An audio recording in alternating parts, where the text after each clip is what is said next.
Chapter से अगर हम शुरुआत करें आपकी, तो हम सबसे पहले तो आपसे ये जानना चाहते हैं कि आप जानते क्या हो ऑर्गेनिक केमिस्ट्री के बारे में। बिल्कुल बेसिक बात हम आपसे कर रहे हैं, इवन आप कह लीजिए 9th क्लास की बात कर रहे हैं। ऑर्गेनिक केमिस्ट्री है क्या, बस इतना हमको थोड़ा सा बताइए। Carbon, hydrogen, oxygen. जानते हो ये ऑर्गेनिक शब्द आया कहाँ से, ऑर्गेनिक टर्म की ओरिजिन क्या है, जानते हैं आप?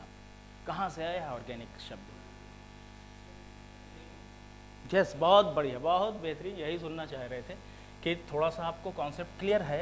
एक्चुअली जितने भी कंपाउंड्स पाए जाते हैं, या हम लोग कहते हैं सब्सटेंसेस जितने भी हैं, इस अर्थ पे जो कंपाउंड्स पाए जाते हैं, हम हिस्ट्री की बात कर रहे हैं ऑर्गेनिक केमिस्ट्री की, क्योंकि हमारी आदत है कि हम जब शुरू करेंगे तो हम बिल्कुल बेसिक से ही उठाएंगे। आप जितना भी जानते हो बताते भी रहिए और हम अपनी भी बात करते रहेंगे। तो अगर कंपाउंड्स की बात करें, जितने भी कंपाउंड्स नोन थे इनिशियली, उनको सबसे पहले दो कैटेगरी में डिवाइड किया था साइंटिस्ट थे बर्जीलियस। बर्जीलियस साहब ने कहा कि सब्सटेंसेस दो तरह के होते हैं, दो तरह के कंपाउंड्स होते हैं, या सब्सटेंसेस दो टाइप के होते हैं। इन्होंने कहा कि दो तरह के कंपाउंड्स क्या होते हैं। एक को नाम दिया था इन्होंने, कहा कि एक तरह के कंपाउंड कहलाते हैं ऑर्गेनिक कंपाउंड कहलाते हैं, और दूसरा जो नाम दिया इन्होंने, कहा कि वो कहलाते हैं इनऑर्गेनिक कंपाउंड्स। ऑर्गेनिक और इनऑर्गेनिक में जो इनका क्लासिफिकेशन था बर्जीलियस का, ये एक्चुअली एक थ्योरी पर बेस्ड था। बर्जीलियस साहब ने ही वो थ्योरी दी थी, कहलाते हैं, थ्योरी का नाम है, आपने शायद सुन रखा हो, हम यहाँ पे उस थ्योरी के बारे में भी बात करते चलेंगे।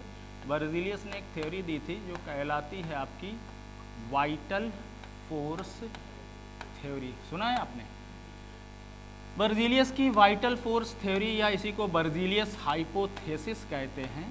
Vital force theory given by Berzelius. Berzelius ने जो ये थ्योरी दी, जानते हैं क्या कहा था इन्होंने? एनीवन?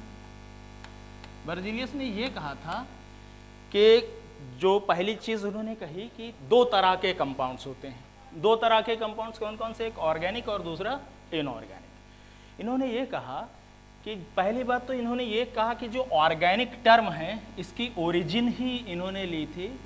ये ऑर्गेनिक टर्म लाए थे, टर्म होता है आपका ऑर्गेनिज्म, ठीक?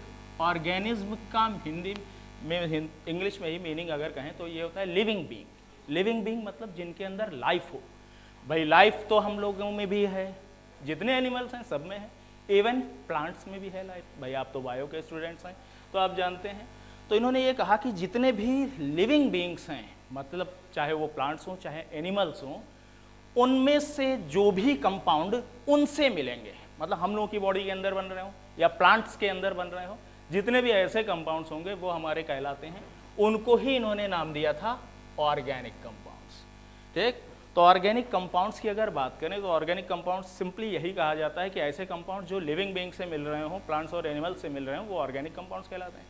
कहेंगे कि भैया अगर साल्ट है, साल्ट कहाँ से मिलता है? ये तो भैया समुद्र से मिल रहा है, नॉन लिविंग से मिल रहा है, ठीक?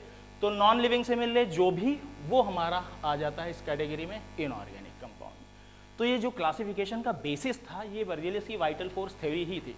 वाइटल फोर्स थ्योरी में बर्जीलियस ने ये कहा कि जितने भी ऑर्गेनिक कंपाउंड्स हैं, इनकी सिंथेसिस के लिए एक फोर्स, एक मिस्टीरियस फोर्स, इन्होंने वर्ड ही दिया था मिस्टीरियस फोर्स, एक मिस्टीरियस फोर्स की प्रेजेंस जरूरी है। अगर वो मिस्टीरियस फोर्स है कहीं पर, तो ही ऑर्गेनिक कंपाउंड की सिंथेसिस हो सकती है। और वो जो मिस्टीरियस फोर्स है, बर्जीलियस ने बताया कि ये सिर्फ लिविंग बीइंग में होता है, और इसीलिए जितने भी ऑर्गेनिक कंपाउंड्स हैं उनकी सिंथेसिस सिर्फ लिविंग बीइंग की बॉडी के अंदर ही हो सकती है। हम अगर लेबोरेटरी में बनाना चाहें तो हम नहीं बना सकते। तो बर्जीलियस की वाइटल फोर्स थ्योरी सिंपली किस बात पर बेस्ड है कि जितने भी सब्सटेंसेस हैं वो बनते हैं एक मिस्टीरियस फोर्स की प्रेजेंस में, जिसको कहते हैं वाइटल फोर्स। हम इसको लिखवाएंगे नहीं आपको, बस इसको जानिए, सुनिए, थोड़ा सा ध्यान में रखिएगा अपने, जो ज़रूरी चीज़ें हैं उसी को हम लोग आगे डिस्कस करते हैं, है ना? तो बर्जीलियस के अकॉर्डिंग जितने भी ऑर्गेनिक कंपाउंड्स हैं वो सिर्फ लिविंग बीइंग के बॉडी के अंदर ही बन सकते हैं, यानी हम लोगों की बॉडी में बन सकते हैं, किसी भी एनिमल की बॉडी में, या प्लांट की बॉडी में बन सकते हैं। उनको हम लैब में नहीं बना सकते। ये बर्जीलियस साहब ने कहा और इसी के बेसिस पे ये क्लासिफिकेशन काफ़ी टाइम तक चलता भी रहा, ये क्लासिफिकेशन कि भाई ठीक है, अच्छा है। लेकिन उन्हीं के बर्जीलियस के ही एक स्टूडेंट थे, नाम था, शायद आपने सुना हो, नाम था उनका फ्रेडरिक वोहलर। सुना है आप लोगों ने वोहलर साहब के बारे में सुना है? फ्रेडरिक वोहलर ने क्या किया था जानते हैं आप? हाँ, फ्रेडरिक वोहलर ने काम ये किया था, इन्होंने एक कंपाउंड लिया पोटेशियम साइनेट। साइनेट ग्रुप जानते हो आप? नहीं जानते तो अब जान लो, KCNO है ना। पोटेशियम साइनेट लिया और साथ में इन्होंने ले लिया क्या, NH4Cl। एक्चुअली ये इन दोनों लोगों की रिएक्शन करा रहे थे भाई, लैब में थे, रिएक्शन कराया, दोनों को मिक्स करके हीट किया। तो हीट करने पे इन्होंने देखा ये कि अमोनियम साइनेट बन गया, NH4CNO बन गया और साथ में KCl इवॉल्व हो गई। तो कोई ख़ास बात नहीं, लेकिन क्योंकि हीट कर ही रहे थे ये, तो इन्होंने देखा ये कि जब हम हीट कर रहे हैं तो ये अमोनियम साइनेट जो था तुरंत ही इसका रीअरेंजमेंट हुआ हीट करने से। रीअरेंजमेंट समझते हैं ना, कि एक ही कंपाउंड का डिफरेंट स्ट्रक्चर में बदल जाना। तो इसका रीअरेंजमेंट हुआ और इसने बना लिया एक कंपाउंड ये वाले फार्मूले से, NH2C double bond O NH2। ठीक, उनको तो उस टाइम पे यही लगा कि लग रहा है भाई हमने एक नया कंपाउंड डिस्कवर कर दिया। तो भाई कोई भी हो एक्सपेरिमेंट कर रहा है तो खुश हो जाएगा कि नया कंपाउंड डिस्कवर किया। लेकिन जब उन्होंने इसकी प्रॉपर्टीज़ को स्टडी किया तो इन्होंने ये पाया कि यार ये कंपाउंड तो हम लोग पहले से जानते हैं, जो हम लोगों की बॉडी से ही सेक्रेट होता है, हम लोगों के यूरिन में पाया जाता है। तब जब उन्होंने पूरी तरह से उसकी प्रॉपर्टीज़ जब पढ़ी, स्टडी किया, तो पता चला कि ये तो यूरिया है यार, जो कि पहले से उन्होंने कि हम लोग की बॉडी में बनता है। अब यहाँ पे पॉइंट आ गया, कहीं यार यूरिया तो हम लोग की बॉडी में बनता था, जिसको हम लोग ऑर्गेनिक कह रहे थे, और पता चला वोहलर साहब ने यूरिया बना दिया लैब में। लैब में अगर बन गया that means vital force theory तो फेल हो गई ना। वाइटल फोर्स थ्योरी हमारी क्या कह रही थी? वाइटल फोर्स थ्योरी ये कह रही थी कि हम लोग किसी ऑर्गेनिक कंपाउंड को लेबोरेटरी में सिंथेसाइज कर ही नहीं सकते, लेकिन यहाँ हम लोग एक ऑर्गेनिक कंपाउंड को सिंथेसिस कर दिए, वाइटल फोर्स थ्योरी यहाँ से खत्म हो गई। इसके बाद तो बहुत सारे कंपाउंड्स, अब तो बहुत कंपाउंड्स हैं, जितने भी हैं ज़्यादातर कंपाउंड्स को हम लैब में भी बना सकते हैं। बॉडी में तो बनते ही बनते हैं, लेकिन लैब में भी बहुत सारे लोगों ने और भी कंपाउंड्स बनाए। किसी ने एसिडिक एसिड बना दिया, किसी ने मीथेन बना दिया, बनाते गए, वो हम हिस्ट्री पे नहीं जा रहे हैं। फिलहाल जब यहाँ पे वाइटल फोर्स थ्योरी खत्म हुई, अगर ये थ्योरी खत्म हो गई तो सीधी सी बात है कि हमारा जो ये क्लासिफिकेशन था वो वैलिड रहा नहीं। क्लासिफिकेशन हमारा भाई इसी बेसिस पे तो क्लासिफाई कर दिया था क्या, कि जो लिविंग बीइंग से मिलेगा वो ऑर्गेनिक, जो नॉन लिविंग से मिलेगा वो इनऑर्गेनिक, यानी ये क्लासिफिकेशन यहाँ से खत्म। अब बात आई कि फिर अब किया क्या जाए भाई, हम लोग कैसे दें, क्लासिफाई करें। तो लोगों ने ये किया कि जितने भी कंपाउंड्स लिविंग बीइंग से मिल रहे थे उनको बढ़िया से स्टडी किया गया था कि आखिर कौन कौन से एलिमेंट्स हैं उनमें। तो जितने कंपाउंड्स स्टडी करते गए, पता ये चला कि इन सारे कंपाउंड्स में कुछ हो या ना हो, एक चीज़ ज़रूर है, and that thing was carbon atom.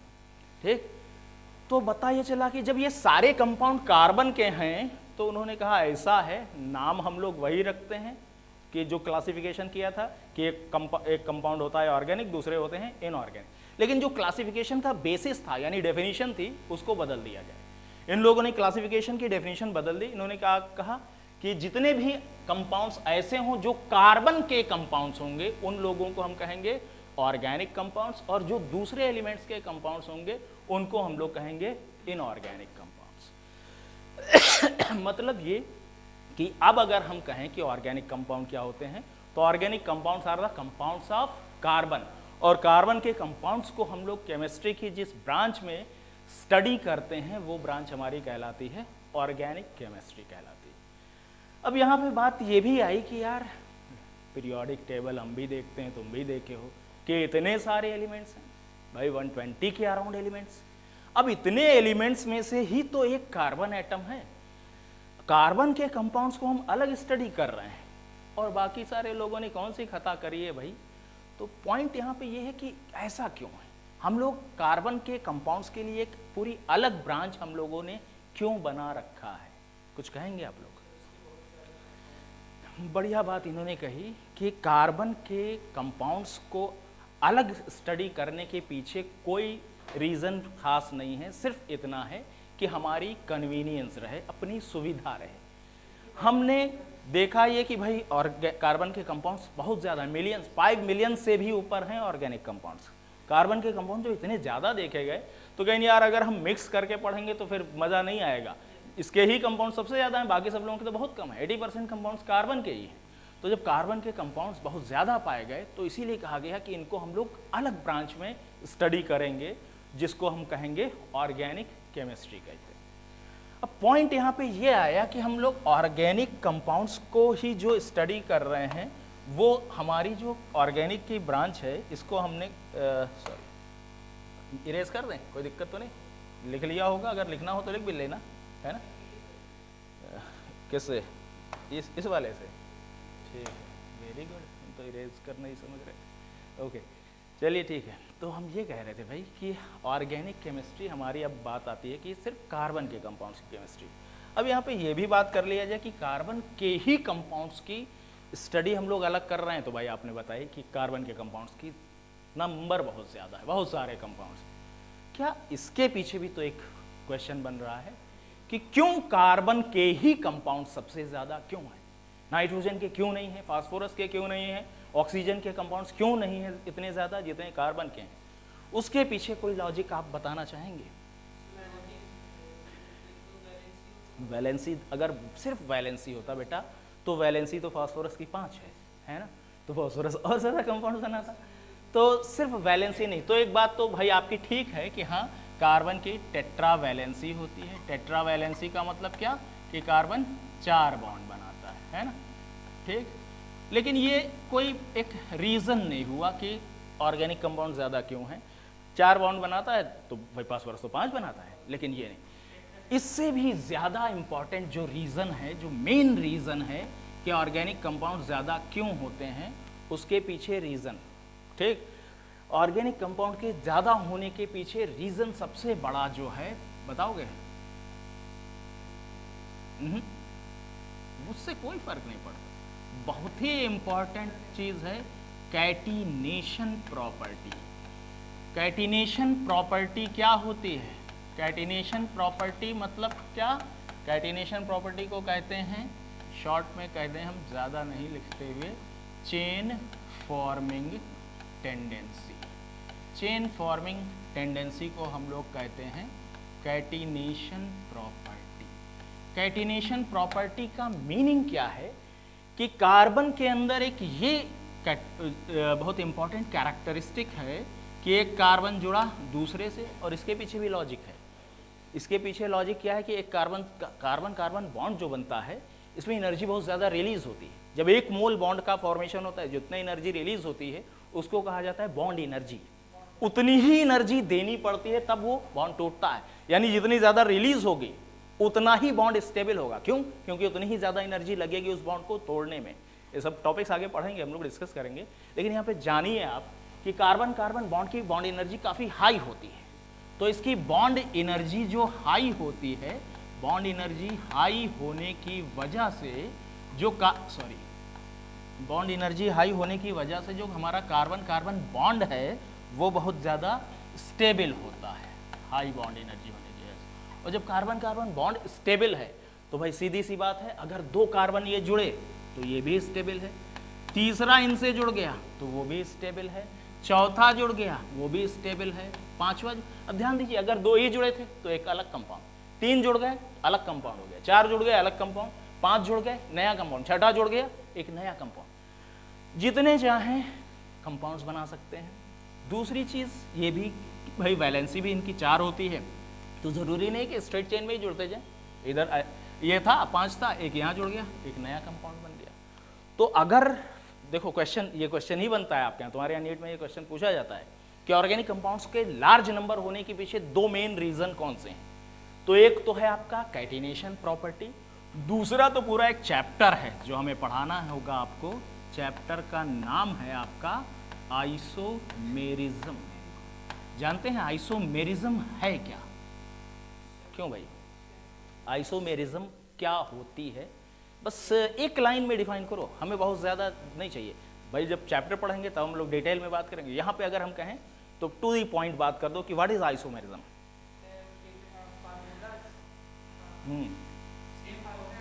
हाँ, कि आइसोमेरिज्म है कि हाँ एग्जिस्टेंस ऑफ टू और more structures for a single molecular formula. Simple सा कि एक ही मॉलिक्यूलर फार्मूला से अगर हम एक से ज्यादा स्ट्रक्चर्स बना पा रहे हैं तो हम इन शॉर्ट बात कर रहे हैं यहाँ पे existence of more than one structure, existence of more than one structure by single molecular formula। अगर एक ही molecular formula से आपके एक से ज़्यादा structures बन पा रहे हैं तो उसी को हम लोग सिंपली आइसोमेरिज्म कहते हैं। और जो ये एक से ज़्यादा कंपाउंड्स होते हैं वो कहलाते हैं आपके आइसोमर्स कहलाते हैं। ठीक है, तो सिंपल सी बात है कि भाई देखिए, हमने कहा कि हमारे पास मॉलिक्यूलर फार्मूला मान लीजिए हमने कहा C5H12 है मॉलिक्यूलर फार्मूला। अब कहीं C5H12 है, इसी मॉलिक्यूलर फार्मूला से भाई एक चीज़ तो क्लियर है कि अगर हम आपको हाइड्रोजन नहीं दिखाएं तो भी आपको पता रहता है ना कि हाइड्रोजन कितने हैं। हाँ, बेसिक से तो अंडरस्टूड है। ठीक है, चलिए, तो हमने कहा ये कि C5H12 के कितने बता सकते हो, कितने मॉलिक्यूल इस मॉलिक्यूलर फार्मूला से कितने स्ट्रक्चर बन सकते हैं? थोड़ा सा आइडियल, बिल्कुल सिंपल, कुछ नहीं सोचना है। एक बार क्या करो, 5 कार्बन के स्ट्रेट चेन दिखा दो। ठीक, एक बार अगली बार क्या करो, 1 कार्बन कम करके दिखा दो चेन। ठीक, 4 की दिखाई, अब 5वां कार्बन क्या करोगे? 5वें कार्बन को यहाँ नहीं लगा सकते आप, यहाँ भी नहीं लगा सकते क्योंकि फिर तो वही बन जाएगा ना।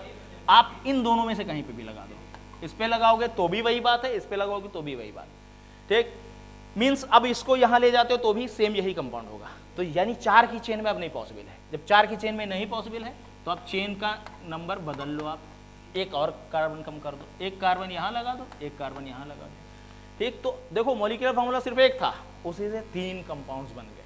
ठीक, तो अगर आपसे क्वेश्चन आ जाए कि ये बताइए कि ऑर्गेनिक कंपाउंड्स का लार्ज नंबर क्यों होता है, ज़्यादा नंबर ऑफ कंपाउंड्स एग्जिस्ट करने के पीछे 2 मेन रीज़न दीजिए। मेन रीज़न क्या, 2 ही वही यही नाम लिखा हुआ मिलेगा आपको, एक कैटेनेशन प्रॉपर्टी और दूसरा आइसोमेरिज्म। ठीक, तो लार्ज नंबर जो ऑर्गेनिक कंपाउंड्स का होता है उसके पीछे सिर्फ ये 2 फैक्टर्स मेन हैं। बाकी कैटेनेशन क्यों है, वो बॉन्ड एनर्जी हाई होने की वजह से। अगर ये भी इंक्लूड कर देते हैं तो माना जाएगा इसको भी कि बॉन्ड एनर्जी हाई है तभी तो कैटेनेशन प्रॉपर्टी आई, और कैटेनेशन प्रॉपर्टी आई तभी ज़्यादा नंबर ऑफ कंपाउंड्स बने।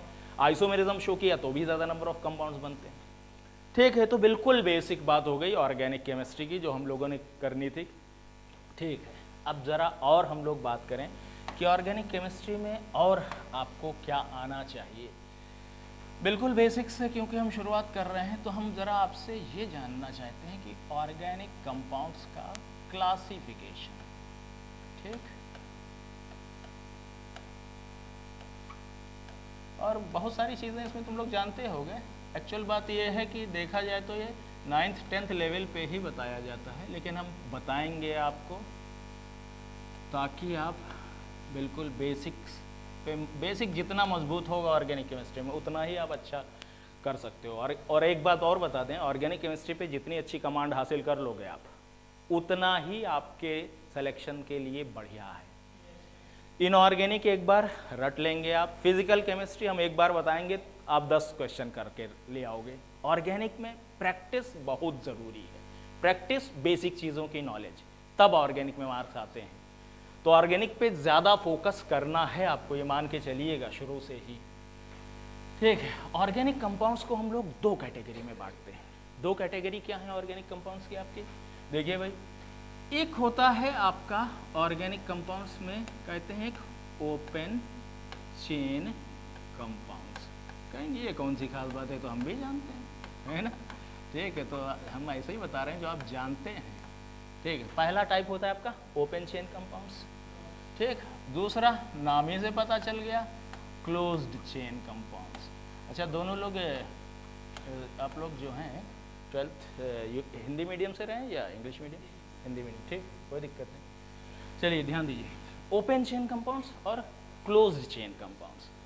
क्लोज्ड चेन का मतलब क्या हो गया कि हाँ, पहला और आखिरी कार्बन मिले हुए है ना, ताकि रिंग बन जाए, तो रिंग बन जाती है यानी साइकिल बन जाता है, इसीलिए इनको साइक्लिक कंपाउंड्स भी कहते हैं। ठीक है, क्लोज चेन कंपाउंड्स या साइक्लिक कंपाउंड्स। ठीक, जो ओपन चेन कंपाउंड्स हैं इनका एक तो इसी के नाम से आ सकता है कि जिनमें साइकिल ना हो। ठीक, इंग्लिश का एक अच्छा तरीका ये भी होता है कि अगर एंटोनिम बनाना है, अपोजिट बनाना है, तो सिर्फ आ लगा दिया, ए लगा दिया, बस हो गया ए साइक्लिक, है ना। तो इन्हीं को हम लोग ए साइक्लिक कंपाउंड्स भी कहते हैं, ए साइक्लिक कहें चाहे ओपन चेन कंपाउंड्स कहें। ठीक, लेकिन सबसे इम्पॉर्टेंट नाम इनका जो है, जो केमिस्ट्री में यूज होता है, ये तो खैर ठीक है, ये तो कोई भी बता लेगा, लेकिन केमिस्ट्री नॉन साइक्लिक हम नहीं बताने वाले, वो सब नहीं। ये नाम है इनका एलिफैटिक कंपाउंड्स। इनका देखो केमिकली अगर कहा जाए तो हम लोग एलिफैटिक कंपाउंड्स इनको कहते हैं। तो एलिफैटिक कंपाउंड्स और दूसरे हैं आपके साइक्लिक कंपाउंड्स। तो एक आपका ओपन चेन कंपाउंड्स, ठीक, या उन्हीं को एसाइक्लिक कहेंगे, दूसरा नाम इन्हीं का एलिफैटिक, सी तो यार हम खा लिए एलिफैटिक कंपाउंड्स। एलिफैटिक कंपाउंड्स में भी खैर हम उस पर अभी डिटेल में बाद में आते हैं, फिलहाल जरा हम इसमें कुछ बातें आपसे बताना चाह रहे हैं। जैसा कि आप समझ ही रहे हैं कि आपका क्लोज्ड चेन या साइक्लिक कंपाउंड जो है, अब जरा यहाँ पर फोकस करना, आप लोगों को आता है तो भी, नहीं आता है तो सीखना है आपको, कि ये जो क्लोज चेन कंपाउंड्स हैं इनको हम लोग फर्दर दो कैटेगरी में बांटते हैं। दो कैटेगरी, अभी आप कहोगे हाँ हमने 12th में पढ़ा रखा है, बिल्कुल पढ़ा है आपने, कोई नई बात हम नहीं बता रहे हैं, लेकिन जानना ज़रूरी है। सबसे पहला टाइप आपका होता है होमोसाइक्लिक कंपाउंड, या इन्हीं को हम लोग एक नाम और दे देते हैं, कहते हैं कार्बोसाइक्लिक, होमोसाइक्लिक या कार्बोसाइक्लिक कंपाउंड। ठीक, दूसरा जो टाइप होता है वो आपका कहलाता है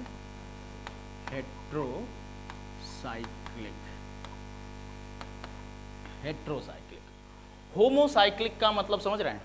होमोसाइक्लिक कंपाउंड्स क्या होंगे? ऐसे कंपाउंड्स जिनमें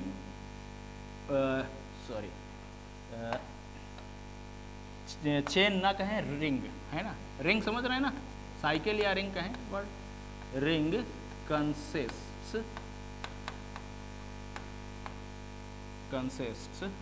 ओनली, ना पढ़ पाना बता देना यार, हमारी राइटिंग बहुत पुअर है, ओनली कार्बन एटम्स। ठीक है, सिर्फ कार्बन एटम्स हैं अगर रिंग में तो आपका होमोसाइक्लिक कंपाउंड होगा। ठीक, जबकि अगर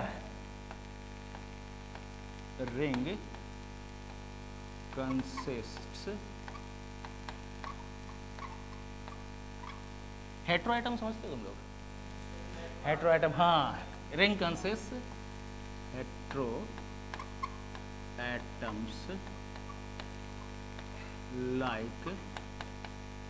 atoms like nitrogen, oxygen, sulphur, और भी हो सकते हैं, लेकिन ये तीन मेन है। नाइट्रोजन, ऑक्सीजन, सल्फर में से अगर कोई है तो हम कहेंगे कि हाँ रिंग में हेट्रो एटम है।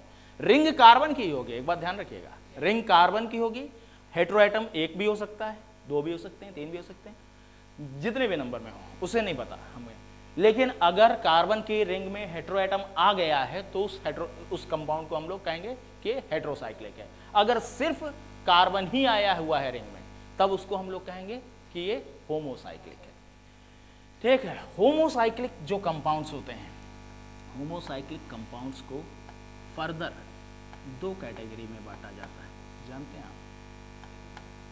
ठीक, होमोसाइक्लिक कंपाउंड्स की भी दो कैटेगरी होती हैं, एक कहलाती है आपकी एलिसाइक्लिक, एक कहलाते हैं एलिसाइक्लिक कंपाउंड्स, और एक कहलाते हैं आपके एरोमेटिक कंपाउंड्स। ठीक है, एलिसाइक्लिक, देखो नाम का बस वो करो, क्या कहते हैं, हिंदी में पढ़ते थे तो कहते थे संधि विच्छेद, पढ़ा है कभी? तो एक्चुअली नाम से ही सारी कहानी है इसमें। एलिफैटिक वर्ड का एली आया है, साइक्लिक का साइक्लिक आया है। तो यहीं से आपको पूरी कहानी पता चल रही है क्या कि एलिसाइक्लिक कंपाउंड्स क्या होंगे, क्या ऐसे कंपाउंड्स हैं जो बनेंगे एलिफैटिक से ही और इनकी प्रॉपर्टीज भी जो होंगी वो एलिफैटिक जैसी ही होंगी, वो आपके कहलाएंगे एलिसाइक्लिक कंपाउंड्स। ठीक, तो एलिसाइक्लिक कंपाउंड्स हम आपको दिखाएं। जैसे देखिए, सिर्फ हमने इतना कहा, एक कार्बन, दो कार्बन, ये तीसरा कार्बन, हाइड्रोजन दिख ही रहा है आपको, हम नहीं दिखा रहे। ठीक, ये 3 कार्बन की हमारी चेन थी, तो हमारे लिए ये कौन सा कंपाउंड था भाई? ये हमारे लिए था प्रोपेन था। सिंगल बॉन्ड है तो प्रोपेन ही तो है ये। ठीक, प्रोपेन है। हम अगर ये करें कि इसका पहला और आखिरी कार्बन को हम मिला दें, बॉन्ड बना दिए इन दोनों बीच में, बॉन्ड बन गया, तो एक कंपाउंड बन गया जो कि एलिफैटिक से डिराइव हुआ है। मिला कहां से हमको? एलिफैटिक से। एलिफैटिक से ही बना है और इसकी जो प्रॉपर्टीज, केमिकल बिहेवियर जो होगा, जैसी रिएक्शंस हमारा एलिफैटिक कंपाउंड्स दे रहे होंगे वैसी रिएक्शंस ये भी देता है, इसीलिए इनको नाम दिया गया एलिसाइक्लिक। साइक्लिक तो हैं but they are like aliphatic. Got it? तो एलिसाइक्लिक कंपाउंड्स का मतलब क्या है कि ऐसे साइक्लिक कंपाउंड्स जो मिले भी एलिफैटिक कंपाउंड से और उनके जैसी ही प्रॉपर्टीज शो करें, वो कहलाते हैं हमारे एलिसाइक्लिक कंपाउंड्स। ठीक है, जैसे इसको हम नाम देंगे, क्या नाम देंगे बता पाओगे तुम लोग? कोशिश करो। Cyclopropane, simple. 3 कार्बन की रिंग है और सारे बॉन्ड सिंगल हैं, मतलब प्रोपेन तो वर्ड आना ही आना है, और साइक्लिक है तो साइक्लोप्रोपेन। ठीक है, डिटेल में और जाते हैं अभी आगे। फिलहाल यहाँ पे एरोमेटिक की बात कर लें हम। ठीक है, aromatic compounds, aromatic actually term आया था जानते हैं किससे? एरोमा से। एरोमा का मतलब एक कैरेक्टरिस्टिक स्मेल होना। कुछ कंपाउंड्स को शुरुआत में ये देखा गया कि उनमें एक अलग ही टाइप की स्मेल आती है, उन्हीं को नाम दिया गया था पहले एरोमेटिक कंपाउंड्स। बाद में एक चीज जो देखी गई वो ये देखा गया कि ये सारे कंपाउंड्स जो एरोमेटिक होते हैं या तो बेंजीन होते हैं या उसके डेरिवेटिव होते हैं या ऐसे कंपाउंड्स होते हैं जो बेंजीन से सिमिलरिटी शो करते हैं। अगर डिफाइन करना हो एरोमेटिक को, कोई पूछे तो आप क्या कहोगे? बेंजीन, हम लिखे दे रहे हैं शॉर्ट में, benzene comma it's derivatives, benzene it's derivatives and compounds showing same properties as benzene। तो एक बात ध्यान देना, जरूरी नहीं है कि अगर एरोमेटिक है तो बेंजीन रिंग होगी, ये जरूरी नहीं। ये बात आप ध्यान रखिए कि एरोमेटिक होने के लिए जरूरी नहीं है कि बेंजीन रिंग हो। एरोमेटिक होने के लिए जरूरी क्या है कि बेंजीन का डेरिवेटिव भी हो सकता है, और हो सकता है कि कोई ऐसा कंपाउंड है जिसमें ना तो बेंजीन रिंग है ही नहीं, लेकिन फिर भी वो बेंजीन के जैसे ही प्रॉपर्टी शो कर रहा है, मतलब रिएक्शन जो दे रहा है वो बेंजीन जैसी है, तो वो भी एरोमेटिक होगा। ठीक है, इसी के बेसिस पे हमारे जो एरोमेटिक कंपाउंड्स होते हैं इनको भी हम लोग 2 कैटेगरी में बांटते हैं। ठीक है, 2 तरह के एरोमेटिक कंपाउंड्स होते हैं। कौन कौन से 2 तरह के? एक कहलाते हैं आपके बेंजीनॉइड्स। ठीक, एक कहलाते हैं बेंजीनॉइड्स और दूसरे कहलाते हैं नॉन बेंजीनॉइड्स। बेंजीनॉइड्स और दूसरे नॉन बेंजीनॉइड्स। बेंजीनॉइड्स और नॉन बेंजीनॉइड्स के बारे में अगर बात करें कि बेंजीनॉइड्स क्या होते हैं और नॉन बेंजीनॉइड्स क्या होते हैं, बिल्कुल सिंपल। बेंजीनॉइड्स का मतलब ही हो गया, क्या नाम से पता चल रहा है, जिनमें बेंजीन रिंग हो। ठीक, कंसिस्ट बेंजीन रिंग। अगर बेंजीन रिंग है तो वो हमारा बेंजीनॉइड कंपाउंड की कैटेगरी में आएगा। ठीक है, एग्जांपल्स जरा दिखाते हैं आपको कुछ। बेंजीनॉइड में भी कैटेगरीज आपकी कई सारी हो सकती हैं, दिखा देते हैं हम आपको कि ऐसे भी हो सकते हैं जिनमें एक ही बेंजीन रिंग हो, ऐसे भी हो सकते हैं जिसमें मोर देन 1 बेंजीन रिंग हो। तो कुछ स्ट्रक्चर्स हमने, जैसे सिंपली आपका बेंजीन को कहें तो ये तो एक बेंजीनॉइड कंपाउंड है ही है, ठीक। अगर हमने लिख दिया ये कंपाउंड, बताइएगा आप लोग नाम, हम आप ही से सुनना चाह रहे हैं भाई। व्हाट इज दिस, इसको क्या कहते हैं? टोलुइन, सही प्रोनाउंसिएशन करिए, टोलुइन, नॉट टाउलिन। ठीक है, हमने देखा है ज़्यादातर स्टूडेंट्स टाउलिन बोलते हैं, नहीं ये होता है टोलुइन, ठीक है, टोलुइन हुआ। बेंजीन है, टोलुइन है, कुछ भी लिख दें हम, बेंजीन रिंग पे कुछ भी लगा दें तो वो बेंजीन रिंग है। तो भाई जैसे इसका नाम क्लोरोबेंजीन, तो ये सब आपके बेंजीनॉइड एरोमेटिक कंपाउंड है। ज़रूरी नहीं कि एक ही बेंजीन रिंग हो, ज़रा एक आध एग्जाम्पल और देखिए। एक ये एग्जाम्पल हमने आपको दिखाया, देखें आप लोग पहचानते हो इसको कि नहीं। पहचानना है वो बहुत ज़रूरी है, नहीं जानते हैं तो नोट ज़रूर करिएगा, काम की चीज़ है। बताओ, शाबाश।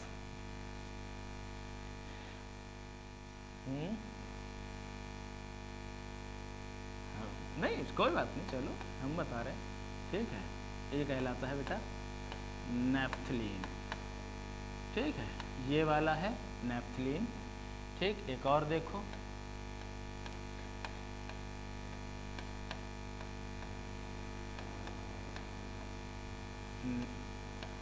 पाई बॉन्ड दिखाएं या रिंग बना दें, बात एक ही है, ठीक है। इसको कहते हैं एंथ्रासीन, ठीक है, एंथ्रासीन। एक और देख लो,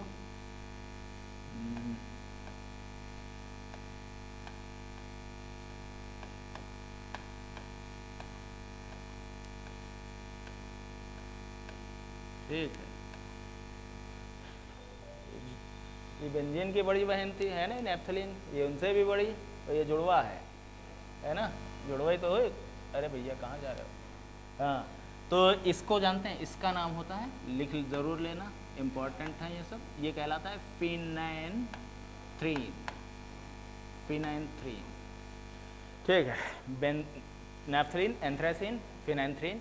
एक और देखो इम्पॉर्टेंट कंपाउंड है, ये भी अक्सर दिखता है, दिखे तो ये ना हो कि नहीं पहचानते हैं हम, तुरंत पहचानिए इसको। दो नाम होते हैं इसके, देखो एक्चुअली एक चीज़ बताएं आपको, जब ऐसे हो बेंजीन रिंग एक बॉन्ड, सिंगल बॉन्ड से जुड़े हुए, तो इनको कहा जाता है कि ये आइसोलेटेड है बेंजीन रिंग्स। आइसोलेटेड, दो वर्ड याद रखो, आइसोलेटेड बेंजीन रिंग, और जब इस तरह से दो पोजीशंस एक साथ जुड़ी हों, है ना, तो इसको कहते हैं फ्यूज्ड कंडीशन, ठीक है। नेफ्थलीन, एंथ्रासीन और फिनाइनथ्रीन में फ्यूज्ड बेंजीन रिंग है, जबकि बाईफिनाइल, जो बाईफिनाइल है, ठीक, इसमें क्या है? Isolated benzene ring. मान लो क्वेश्चन आ गया तुम्हारे यहाँ, which of the following compounds has isolated benzene ring, option सही सारे दे दिए, चारों दे दिए, तो विच वन? बाईफिनाइल, है ना। इसी का दूसरा नाम भी जान लो, डाईफिनाइल। तो स्ट्रक्चर जानते होंगे भाई, तभी तो आप क्वेश्चन सही कर पाएंगे, ठीक है। तो आइसोलेटेड बेंजीन वाला सिर्फ बाईफिनाइल होता है, जबकि नेफ्थलीन, एंथ्रासीन और फिनाइनथ्रीन में फ्यूज्ड बेंजीन रिंग, ठीक है, लिख लीजिएगा, फ्यूज्ड बेंजीन रिंग इन तीनों में है, और इसमें क्या है? आइसोलेटेड बेंजीन रिंग, ठीक। ये हुए आपके बेंजीनॉइड एरोमेटिक कंपाउंड्स। अब ये तो बेंजीनॉइड हुए ना, नॉन बेंजीनॉइड एरोमेटिक कंपाउंड्स की तो हमने बात की ही नहीं कि नॉन बेंजीनॉइड एरोमेटिक कंपाउंड्स क्या होते हैं, ठीक।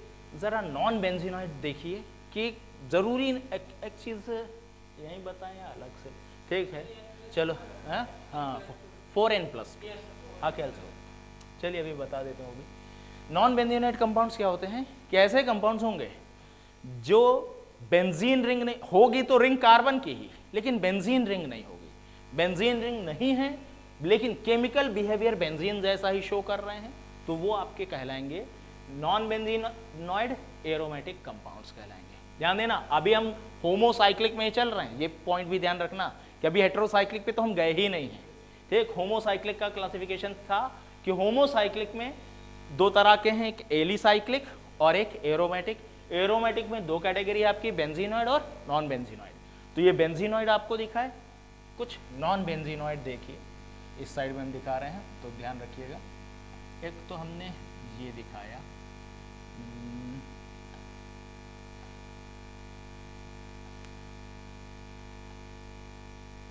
1 2 3 4 5 6, ठीक, 7 मेंबर रिंग है, जरा ध्यान देना इसको। ठीक है, एक पाई बॉन्ड यहाँ, एक यहाँ, एक यहाँ। ठीक है, समझ रहे हैं इस कंपाउंड को? जरा ध्यान दीजिए, इस कंपाउंड का नाम याद रखना, बहुत इंपॉर्टेंट कंपाउंड है। ये कहलाता है ट्रोपोन। ठीक, ये ट्रोपोन है। इसी ट्रोपोन में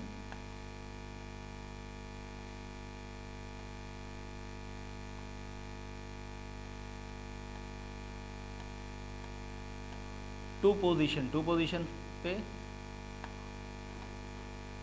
देख लेना, साथ है कार्बन, कभी कभी हमसे छूट जाता है। ठीक, इस पोजीशन पे यहाँ लगाएं चाहे इधर लगाएं, बात सेम है। ये कंपाउंड जो है आपका, ये कहलाता है ट्रोपोलोन। ठीक, ट्रोपोन क्या होता है, ट्रोपोलोन क्या होता है, स्ट्रक्चर रिमेंबर। ठीक, इसी का में एक जो आपका जो ट्रोपोन है, इस ट्रोपोन को जरा देखिए,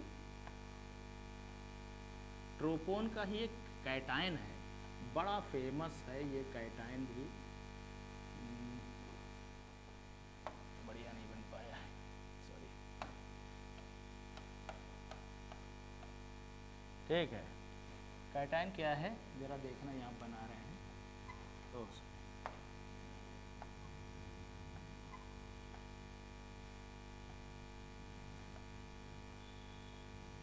7 की रिंग बनाना जो है थोड़ा, ठीक है।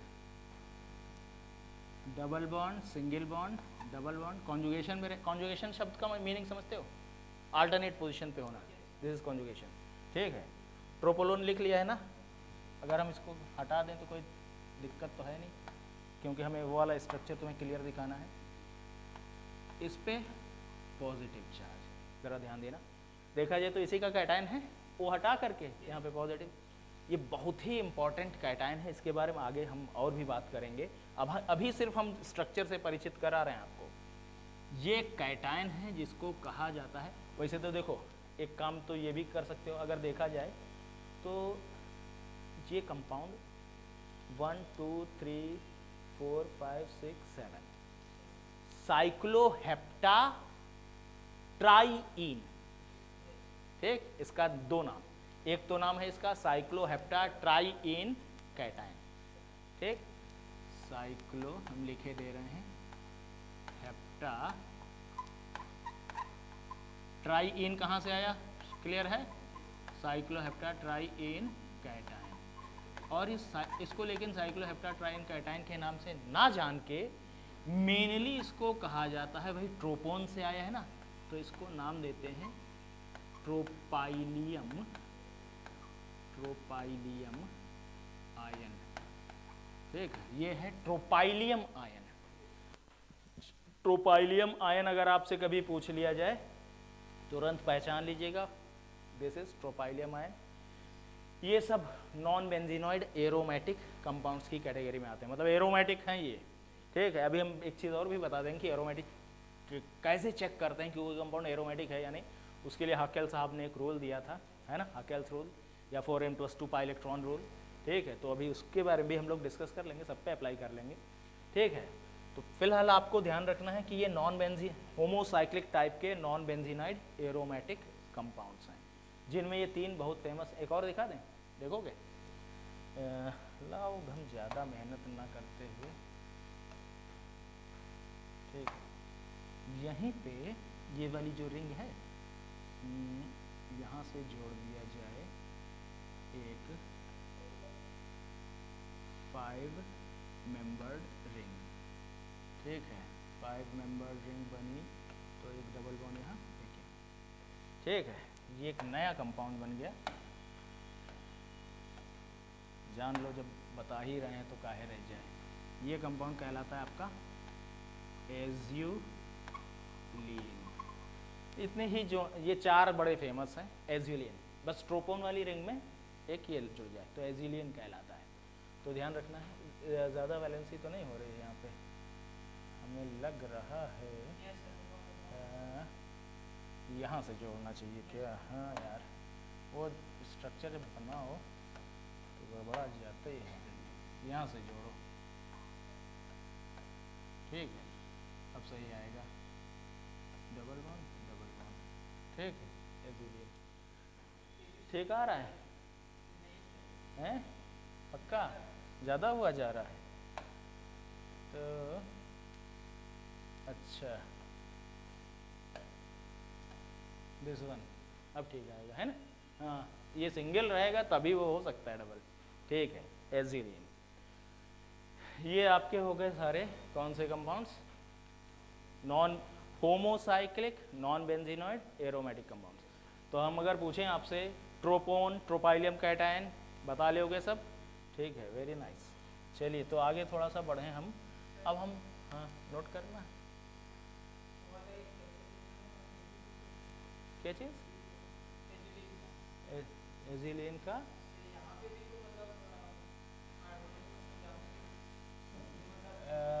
इस पोजीशन पे, इस पोजीशन पे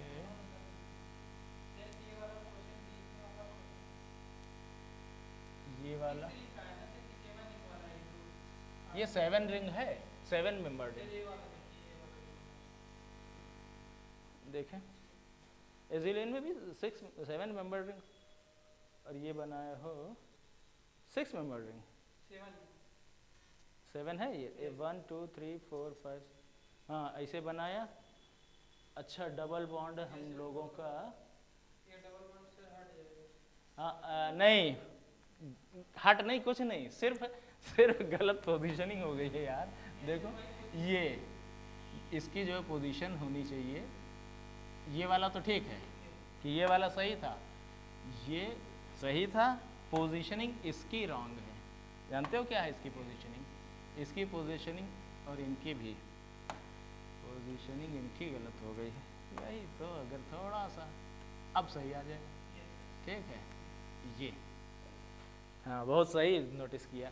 देखो यहाँ पे लगाओगे जब तो वैलेंसी सेटिस्फाई हो रहे हैं, वहाँ पे लगा देने से डबल बॉन्ड वाले से लग जा रहा था ना, ठीक, गुड।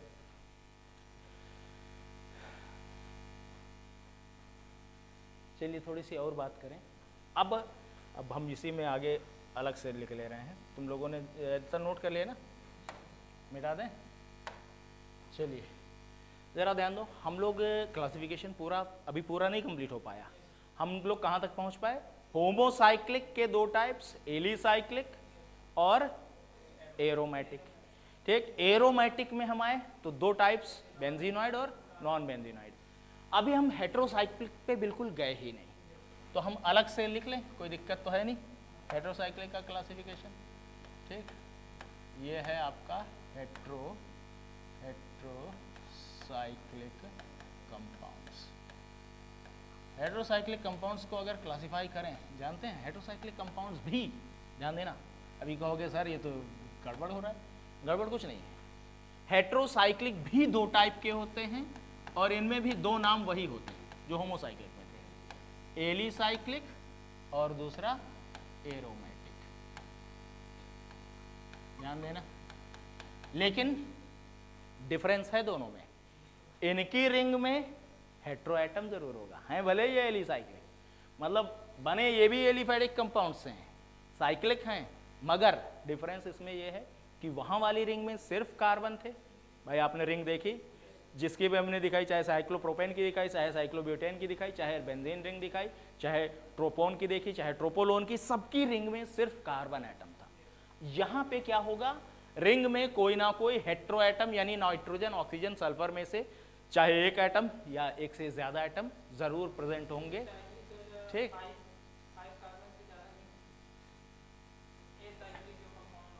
एसाइक्लिक, एलिसाइक्लिक किसने कहा, साइक्लोहेक्सेन नहीं होता क्या, क्यों साइक्लोहेक्सेन, अरे साइक्लोहेक्सेन ही तो सबसे ज्यादा स्टेबल, साइक्लोपेंटेन और साइक्लोहेक्सेन सबसे ज्यादा स्टेबल कंपाउंड्स तो यही होते हैं रिंग में, ठीक। तो ये तो कहो ही नहीं कि 5 से ज्यादा नहीं होते हैं, कभी कहना भी नहीं, ये तो बिल्कुल एब्सर्ड बात हो गई।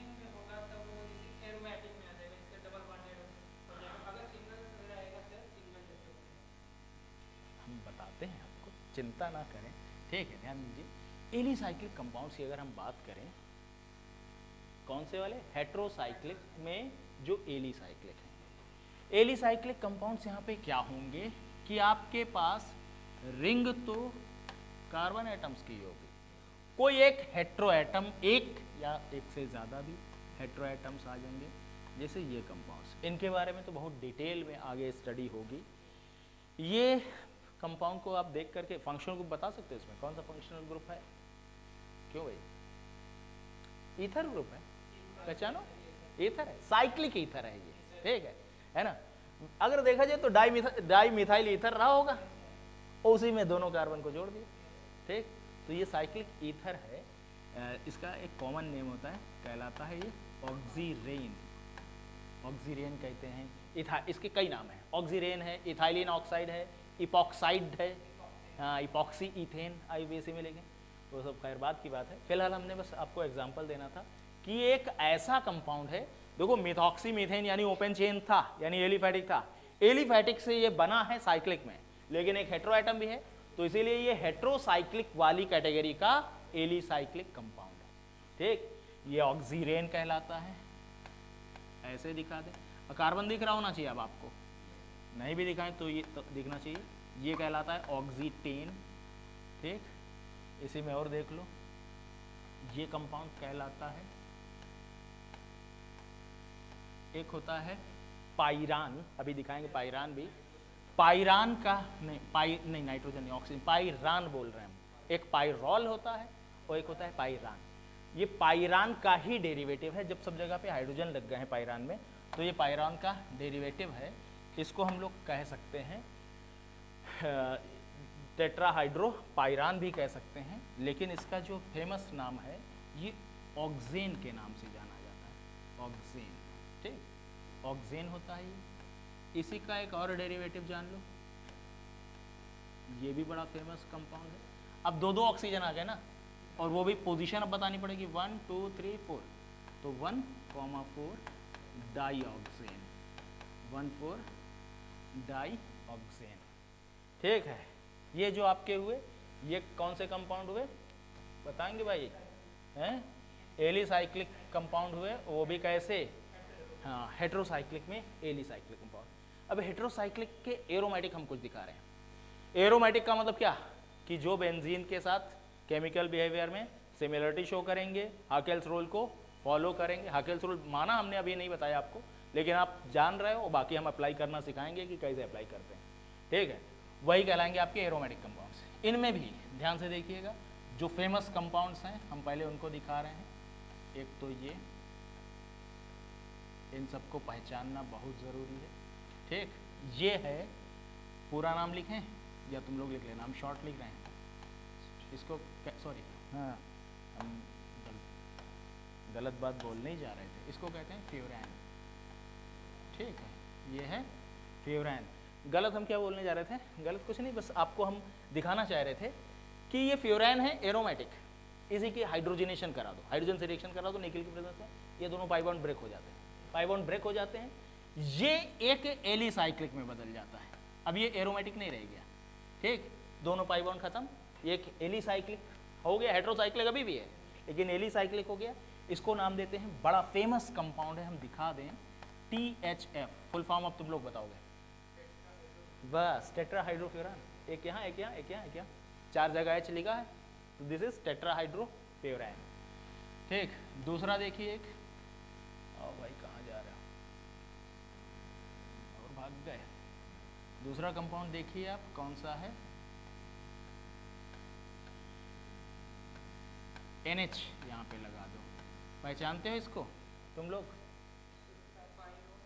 है, इसको कहते हैं, बहुत बढ़िया आपने बताया, दिस इज पाइरॉल, ठीक, दिस इज पाइरॉल। और यहीं पे आप नाइट्रोजन के बजाय S लगा दो, ये कहलाता है आपका थायोफीन। जितने कंपाउंड्स बता रहे हैं, कोशिश आपको करना है कि सबको आप पहचानते रहें, ठीक ठीक, पाइरॉल, फ्यूरान और थायोफीन, ओके। और ध्यान दीजिए आप, एक ये सब में देखो कितने मेंबर रिंग है, हेट्रोसाइक्लिक हैं, रिंग कितने मेंबर की दिख रही है? अभी तक के जितने दिखाए, इसमें सब में 5 मेंबर रिंग। 6 मेंबर रिंग में 2 कंपाउंड्स फेमस हैं जो आपको ज़रूर याद रखने हैं। एक तो आपका ये है, शायद इसको पहचान भी लोगे, पूरी उम्मीद करते हैं, उम्मीद करी है भाई तुम लोगों से। Yes yes, very nice. Pyridine, pyridine, pyridine, जो भी आप पढ़ते हो, पेरिडीन है ना, ठीक है। और एक और कंपाउंड है जिसके बारे में अभी हमने थोड़ा सा आइडिया दिया था, तो आप पहचान सकते हो, ये कंपाउंड। अभी इधर क्या बताया था, इसको ऑक्सेन को हमने कहा था क्या कि ये टेट्राहाइड्रोपाइरान भी कहलाता है, ठीक। तो ये पाइरान है, PRAN, पाइरान, ठीक है। ये सब कंपाउंड्स आपके क्या हैं, एरोमेटिक हेटेरोसाइक्लिक एरोमेटिक कंपाउंड्स हैं। और भी देखोगे कुछ हेटेरोसाइक्लिक एरोमेटिक, देखो एक आध और देख लो जो मतलब पहचान आना चाहिए। एक होता है बेंजीन रिंग हो, जरा देखना, और उसी बेंजीन रिंग के साथ ये पाइरॉल की रिंग फ्यूज कर दो, पाइरॉल की रिंग फ्यूज है, ठीक। बेंजीन रिंग और पाइरॉल रिंग फ्यूज जब होती हैं तो ये कंपाउंड कहलाता है आपका इंडोल, ठीक है, ये इंडोल कहलाता है। और एक और दिखा देते हैं तुम लोग को, बहुत ज़्यादा भी नहीं, जितना ज़रूरत लगे तुम्हें, फालतू हम टाइम क्या, दिमाग भी तो लगाना पड़ेगा सब याद करने में।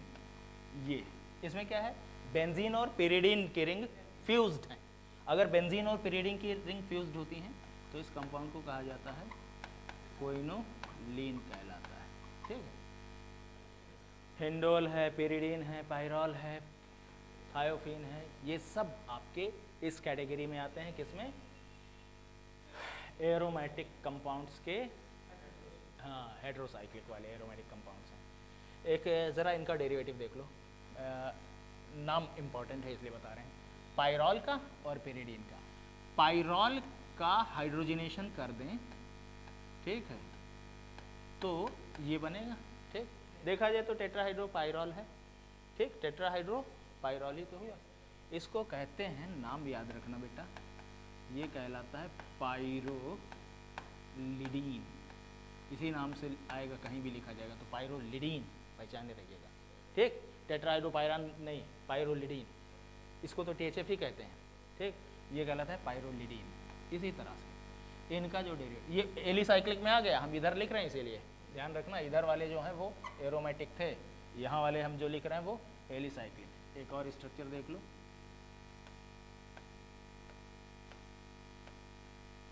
ध्यान देना, ये कहाँ से बना है, पेरिडीन से। पेरिडीन का हाइड्रोजनेशन ही होता है, पाई बॉन्ड हटाने होते हैं रिंग से, ठीक। तो हाइड्रोजनेशन कराते हैं जब पेरिडीन का, तो ये वाला कंपाउंड बनता है। ये भी बड़ा फेमस कंपाउंड है, कहलाता है पाइपेरेडीन। हमने कोशिश ये किया है कि हम एग्जाम्पल्स में आपको सारे कंपाउंड जितने आपके लेवल के लिए हैं वो सब दिखाएं, ठीक है। तो ये आपका पाइपेरेडीन कहलाता है। पाइरोलिडीन कहाँ से बन रहा है, पाइरॉल से। पाइपेरेडीन कहाँ से बन रहा है, पेरिडीन से बन रहा है, ठीक। तो ये आपके हुए हेटेरोसाइक्लिक के एरोमेटिक कंपाउंड्स। कहीं पे कोई समस्या हो तो बताइएगा भाई, पक्का। चलिए फिर तो थोड़ी सी बात और करें आगे। अब अगर आगे हम बात करें तो एक तो 4n+2 पाई इलेक्ट्रॉन रोल की बात कर लें, थोड़ी सी हल्का सा आइडिया दे ही देते, अब क्योंकि पढ़े हो इतनी सारी चीज़। तो हकेल साहब ने कहा था, एक क्राइटेरिया दिया था कि किसी कंपाउंड को कि एरोमेटिक है या नहीं है पहचानने के लिए क्राइटेरिया। एरोमेटिक कंपाउंड्स की सबसे ख़ास बात होती है, साइक्लिक होंगे, प्लेनर होंगे, प्लेनर मतलब समझते हैं ना, हाँ, एक ही प्लेन में सारे एटम्स रिंग के, साइक्लिक होंगे, प्लेनर होंगे, और भी बात, ठीक, लिख लेना चाहे तुम लोग, लिख लेना। For aromatic character compound must be, for aromatic character compound must be cyclic, planar, having conjugated double bonds या conjugated pi bonds, having conjugated pi bonds, and it should follow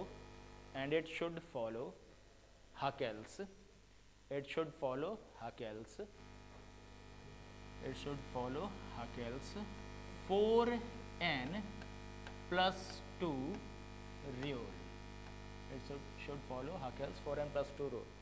ज़्यादा डिटेल में बहुत ज़्यादा स्ट्रक्चर्स तो हम वहीं पे दिखाएंगे जब एरोमेटिक पढ़ोगे। फिलहाल यहाँ पे हम एक बेसिक आइडिया दें ताकि आप कहीं पे भी लगे ज़रूरत तो लगा ले जाओगे तुम लोग, कोई बहुत बड़ी चीज़ नहीं होती है। 4n plus 2 पाई रूल, इसमें ये भी बात ज़रूरी है मेंशन करना, where n is equals to 0 1 2 3 4 etcetera. ठीक, अब जैसे देखो मान लो इसको बेंजीन पे अप्लाई करना है तुम्हें, ठीक, बेंजीन पे अप्लाई करना है तो ये 4n plus 2 pi electron rule, पूरी बात है 4n plus 2 pi electron rule है ये। बेंजीन पे अप्लाई करना है तो आप क्या करोगे, पाई इलेक्ट्रॉन्स काउंट करोगे, कितने पाई इलेक्ट्रॉन्स है रिंग में, दो, पाई बॉन्ड्स 3 है, इलेक्ट्रॉन्स कहोगे तो 2 2 4 2 6 इलेक्ट्रॉन्स। आपको क्या करना है, 4n plus 2 बराबर कर देना है कितना, 6 कर देना है, ठीक, यानी 4n इज इक्वल्स टू हो गया 4, that means n is equals to 4/4, that is 1। अगर इनमें से कुछ आ गई n की वैल्यू तो कंपाउंड एरोमेटिक है, अगर 1/2 आ जाता, 3/2 आ जाता, कुछ भी और आता तो वो एरोमेटिक नहीं होता, ठीक। तो एरोमेटिक होने के लिए ज़रूरी है कि n की वैल्यू इनमें से ही आए। जैसे आप मान लीजिए आपको दिया गया होता, हमने कहा होता एंथ्रासीन है, एंथ्रासीन है, अब आप एंथ्रासीन पे अप्लाई करिए। देखो एंथ्रासीन हमने इस वहाँ पे सर्कल बना दिया था, लेकिन अब हम यहाँ पे पूरा दिखा रहे हैं, ठीक है, ये है एंथ्रासीन, ठीक है। एंथ्रासीन को देखिए 4n plus 2 बराबर कितना बेटा, 6 2 8, हाँ सॉरी 3 2 5 2 7 14, ठीक 14, यानी 4n is equals to 12, n is equals to 3, आ गया 9 में से, इट्स एन एरोमेटिक कंपाउंड, ठीक। अब ज़रा ध्यान दो, हमने आपसे कहा ज़रा इसको चेक करिए,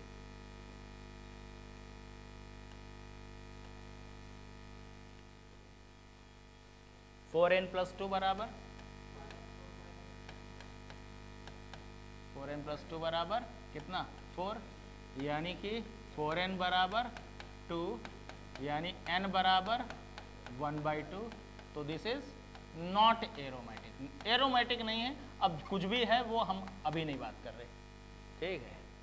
एक्चुअली इनको ऐसे कंपाउंड्स को कहते हैं, ये 4n रूल को फॉलो कर रहे हैं, इनको कहा जाता है एंटी एरोमेटिक। हम बहुत डिटेल में, वैसे भी हमने कहा कि हम नहीं जाएंगे तो नहीं ही जा रहे हैं, ठीक। बस 2 और एग्जाम्पल हम देना चाह रहे हैं, एक ये देना चाह रहे हैं, ज़रा देखना तुम लोग, बताना क्या ये कंपाउंड एरोमेटिक होगा, कंपाउंड नहीं कैटायन, देखो एरोमेटिक है, ये कैटायन, इसको कहोगे क्या, इसको नाम क्या दोगे, साइक्लोप्रोपिनाइल कैटायन, प्रोपिनाइल है ना, साइक्लोप्रोपिनाइल कैटायन, ठीक। इसको ज़रा देखिए ये एरोमेटिक है या नहीं है, अभी चेक हो जा रहा है। 4n plus 2 बराबर कितने पाई इलेक्ट्रॉन्स हैं यहाँ पे, ठीक, यही 2 इलेक्ट्रॉन्स हैं। एक्चुअल बात ध्यान दो, ये मूव कर सकते हैं, डिलोकलाइज्ड, एक्चुअली एक हमने नहीं लिखवाया पॉइंट, डिलोकलाइजेशन भी बहुत ज़रूरी होता है ना, डिलोकलाइजेशन, ये डिलोकलाइज्ड स्टेट में है, पाई बॉन्ड यहाँ रेजोनेंस कर सकता है, ये इधर शिफ्ट होगा तो यहाँ जाएगा तो पॉजिटिव यहाँ आ जाएगा, फिर वो इधर से यहाँ शिफ्ट चलता रहेगा। तो 4n plus 2 बराबर 2, यानी 4n इज इक्वल्स टू कितना 0, तो n इज इक्वल्स टू भी तो 0 है, ये एरोमेटिक है, ठीक, समझे।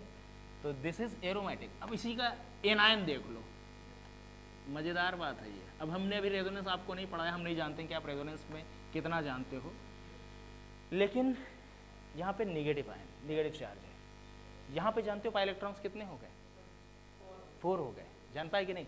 यहाँ जब रेजोनेंस होगा तो एक्चुअली कुछ ऐसे होगा, ये इधर शिफ्ट होगा, ये इधर शिफ्ट होगा, इसने भी पाई बॉन्ड बनाया, पाई बॉन्ड के फॉर्मेशन में ये भी पार्टिसिपेट कर रहा, तो ये भी पाई में काउंट होगा, यहाँ था ही नहीं, यहाँ पॉजिटिव था, पॉजिटिव मतलब नो इलेक्ट्रॉन्स, तो वो नहीं काउंट हो पाया, लेकिन ये काउंट हो रहा है, यहाँ पे काउंट हो रहा है, दैट मीन्स यहाँ पे क्या होगा 4n plus 2 is equals to how much 4, यानी 4n बराबर कितना 2, n बराबर 1/2।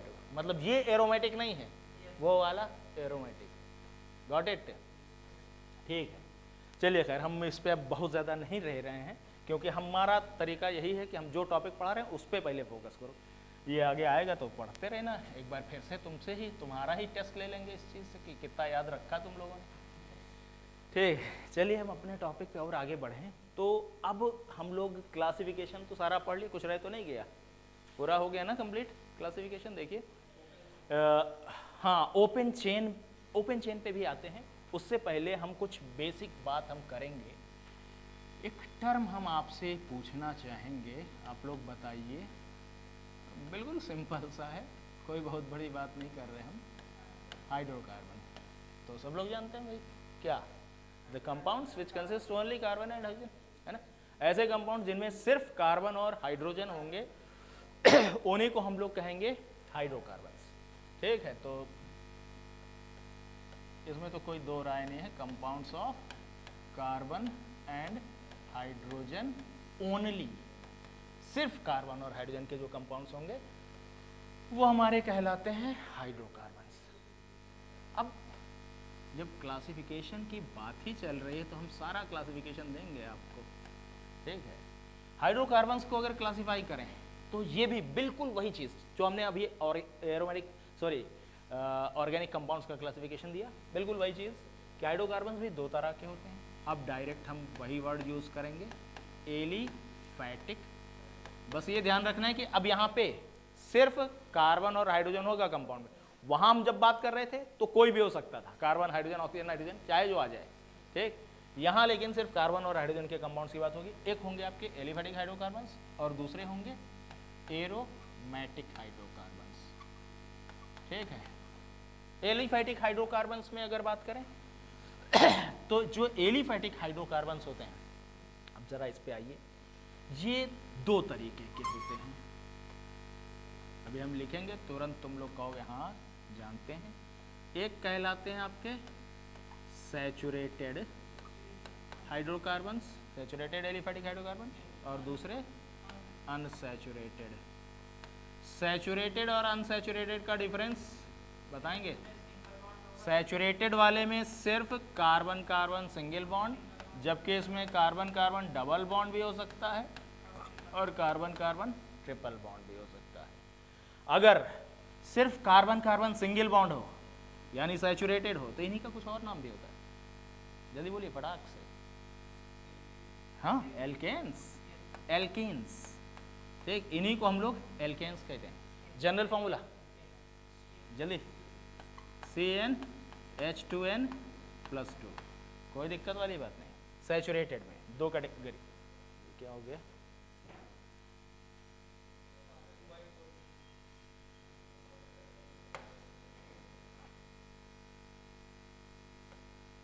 आजा भाई, कुछ नहीं हो रहा है?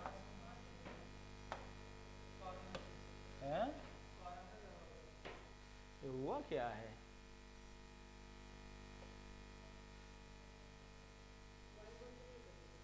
अब आप क्लिक करें, आएगा? वाह, धन्यवाद। ठीक, अनसैचुरेटेड हाइड्रोकार्बन से बात करें तो भाई अगर कार्बन कार्बन डबल बॉन्ड होता है तो क्या कहते हैं? एल्कीन। ठीक, ये तो भैया 9th क्लास की बात है, लेकिन हम क्योंकि बताना है तो बताना है। ठीक है, CnH2n। अबे क्या बोल रहे हो, प्लस न माइनस, उतने ही पे रुक जाओ। से ट्रिपल बॉन्ड से, तब क्या? एल्काइन। ध्यान दीजिएगा, हम लोग ये जो बात कर रहे हैं ये नहीं कि पूरे कंपाउंड में हर जगह डबल डबल डबल रहेगा, नहीं, सिर्फ एक डबल बॉन्ड की बात कर रहे हैं। बाकी सारे बॉन्ड्स कार्बन कार्बन सिंगल होंगे, सिर्फ एक डबल हो जाएगा। या एल्काइंस की अगर बात कर रहे हैं तो एक कार्बन कार्बन ट्रिपल बॉन्ड होगा, बाकी सारे बॉन्ड्स सिंगल होंगे। ठीक, तो ये एल्कीन और एल्काइन की बात होगी। एरोमेटिक में, एरोमेटिक ध्यान दीजिए, यहाँ पे बहुत इंपॉर्टेंट एक टर्म हम यूज करने जा रहे हैं, एरोमेटिक हाइड्रोकार्बन। मतलब ऐसे कंपाउंड्स जिनमें एरोमेटिक कैरेक्टर भी हो और वो क्या हो, सिर्फ कार्बन और हाइड्रोजन के हों। इनके लिए एक पर्टिकुलर टर्म यूज होता है, जानते हैं आप? नहीं जानते हैं? नहीं जानते हैं तो जान लीजिए, ये वाला टर्म याद रखना, एरीन्स कहा जाता है इनको, ठीक। एरीन्स वर्ड आए तो आप तुरंत समझिए कि these are talking about aromatic hydrocarbons. अब एरोमेटिक हाइड्रोकार्बन्स की अगर हम बात करें तो हमें बताने की जरूरत नहीं है, अभी पूरी डिटेल में हमने बताया। एरोमेटिक हाइड्रोकार्बन में जाओगे, ये दो टाइप के हो जाएंगे, कौन कौन से? एक हो जाएंगे तुम्हारे बेंजीनॉइड और एक नॉन बेंजीन। जितने भी एलिसाइक्लिक वाले देखे थे, एलिसाइक्लिक वाले देखे थे, एलिसाइक्लिक में हम लोगों ने दो कैटेगरी पढ़ी, बेंजीनॉइड और नॉन बेंजीनॉइड, वही इसमें आ जाएगी, ठीक। मतलब इसमें बेंजीन भी आएगा, टोलुइन भी आएगा, नेफ्थलीन भी आएगा, एंथ्रासीन भी आएगा, फेनेंथ्रीन भी आएगा, बाईफिनाइल भी आएगा। उधर चले आइए तो ट्रोपोलोन नहीं आएगा, क्यों? क्योंकि नहीं आ जाएगा, नहीं हाइड्रोकार्बन नहीं रहा, हाइड्रोकार्बन नहीं रहा, ट्रोपाइलियम कैटायन आ जाएगा। ट्रोपाइलियम कैटायन की अगर बात करें तो आ सकता है एरोमेटिक हाइड्रोकार्बन, ठीक है, क्लियर। चलिए अब एक यहाँ पे हम बिल्कुल बेसिक सा फंडा कुछ बताने जा रहे हैं। कुछ चीज़ें आपको पता होंगी उसमें, कुछ ऐसी हैं जो आपको याद करना है, अगर याद रखोगे तो आपको बहुत हेल्पफुल रहेगी। दिखा रहे हैं, कहोगे कि हमको तो बहुत सारी चीज़ें इसमें से आती ही हैं, ज़रा ध्यान दीजिए। हमने कहा टर्म लिखा एक अल्काइल रेडिकल, कहीं इसमें कौन सी खास बात है? अल्काइल रेडिकल कहें या अल्काइल ग्रुप कहें, अल्काइल ग्रुप या अल्काइल रेडिकल क्या होता है? बात ध्यान दो, कोई बहुत बड़ी चीज़ है ही नहीं। जनरल वे में कहें तो कोई एक एल्केन हो, एल्केन है यानी जनरल फार्मूला इसका क्या है? CnH2n + 2 है। इसमें से तुम एक हाइड्रोजन निकाल दो, ठीक। एक हाइड्रोजन निकाल दिया, जो भी ग्रुप बचता है उस ग्रुप को ही हम लोग अल्काइल ग्रुप कहते हैं, R से रिप्रेजेंट करते हैं। ये तो बिल्कुल कॉमन सी बात है। यानी इसका जनरल फॉर्मूला अगर देखा जाए अल्काइल ग्रुप का तो क्या होगा? CnH2n + 1, एक निकल गया ना हाइड्रोजन, तो CnH2n + 1। तो देखो एक्चुअल बात ये है ना कि नेम्स आप इतना तो जानते हो कि भाई एक होता है IUPAC नेम और एक जनरल नेम या ट्रिवियल नेम, है ना। अब प्रॉब्लम ये है कि IUPAC नेम्स तो आपको लिखना आता भी होगा, नहीं आता होगा, जो कमी होगी वो हमें इसी के साथ साथ पूरी करनी है। एक्चुअली इस चैप्टर का शुरुआत जो है वो यही है, बेसिक्स चीज़ें बताना और IUPAC, तो नेमिंग पे ही हम लोग अभी फोकस्ड रहेंगे, ठीक। तो अब ज़रा हम आपसे बात करें तो जब IUPAC के लिए तो चलो कुछ रूल्स हैं, रूल्स फॉलो करते गए, you can write the name. लेकिन अगर जनरल नेम लिखना होता है, ट्रिवियल नेम, उसके लिए कोई रूल तो है नहीं, रूल नहीं है, लेकिन फिर भी कुछ चीज़ें हैं जिनको अगर आप ध्यान रखेंगे तो आप ट्रिवियल नेम या जनरल नेम भी आसानी से लिख पाएंगे। अब जैसे हमने कहा कि सबसे पहला एल्केन आपका कौन है? सबसे पहला एल्केन है आपका मीथेन। तो हमने कहा इसमें से हाइड्रोजन निकाल दिया, तो कहेंगे ये तो हमसे क्या पूछ रहे हैं, तो सभी छोटे बच्चे जानते हैं क्या है ये, इसको मिथाइल ग्रुप कहते हैं, ठीक है। इसी तरह से हमने लिखा दिस वन, कौन सा कंपाउंड है आपका? इथेन है। इथेन में हमने चाहे जहाँ से, चाहे इस कार्बन से चाहे इस कार्बन से एक हाइड्रोजन हटाया, हमको एक ग्रुप मिल गया, कौन सा group? CH3 single bond CH2 या C2H5 भी तो लिख लेते हैं, इसको हम लोग क्या कहते हैं? सिंपली इथेन से मिला है तो this is ethyl group, no problem at all. अच्छा हमने लिख दिया कुछ ऐसा CH3 CH2 CH3, कंपाउंड को आप पहचानते हैं? क्या है ये कंपाउंड आपका? ये कंपाउंड है आपका प्रोपेन। थोड़ी सी और बात हम आपसे कर लें यहीं पे, ये क्योंकि ज़रूरत लग रही है। Primary, secondary, tertiary, quaternary carbon पहचान लेते हैं आप? जैसे इसमें प्रोपेन में ये और ये कार्बन दोनों क्या हैं? प्राइमरी, ये वाला सेकेंड, पक्का ना? नो प्रॉब्लम, बस ये चीज। अगर यहीं पे एक और CH3 जुड़ा होता तो ये कार्बन कौन सा हो जाता? टर्शरी हो जाता, ठीक है। तो प्रोपेन में आपके पास दो तरह के कार्बन हैं, प्राइमरी भी और सेकेंडरी भी। अगर तुम प्राइमरी वाले से एक हाइड्रोजन हटा दो, ठीक, तो तुम्हें मिलेगा क्या? CH3 CH2 CH2, एक ये ग्रुप मिलेगा। अगर आप सेकेंडरी वाले से एक हाइड्रोजन हटा देते हो तो आपको ये ग्रुप मिलेगा CH3 CH। ऐसे अपनी अच्छा लगने के लिए ऐसे लिख लिया जाता है ना। ये सेकेंडरी वाले जानते हैं इन दोनों ग्रुप्स के नाम? प्रोपाइल वर्ड ध्यान रखो, प्रोपाइल कोई वर्ड नहीं यूज है, ठीक।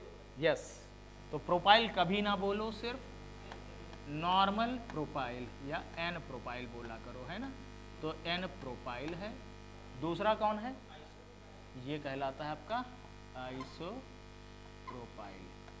तो एक एन प्रोपाइल, दूसरा आइसो प्रोपाइल, ठीक। चलिए, बड़ी अच्छी बात है, आप जानते हैं। अब यहीं पे हमने कहा आपसे ज़रा 4 कार्बन वाला एल्केन देखिए, ठीक। 4 कार्बन वाला एल्केन हमने कहा देखा जाए, CH3 CH2 CH2 बॉन्ड दिखा दे रहे हैं CH3। इस कंपाउंड को क्या कहोगे बेटा? सिंपली ये नॉर्मल ब्यूटेन है, एन ब्यूटेन है, ठीक है। This is normal butane, N butane. इसको एन ब्यूटेन कहेंगे। और अगर ये वाला हो, इसको भी बता दो।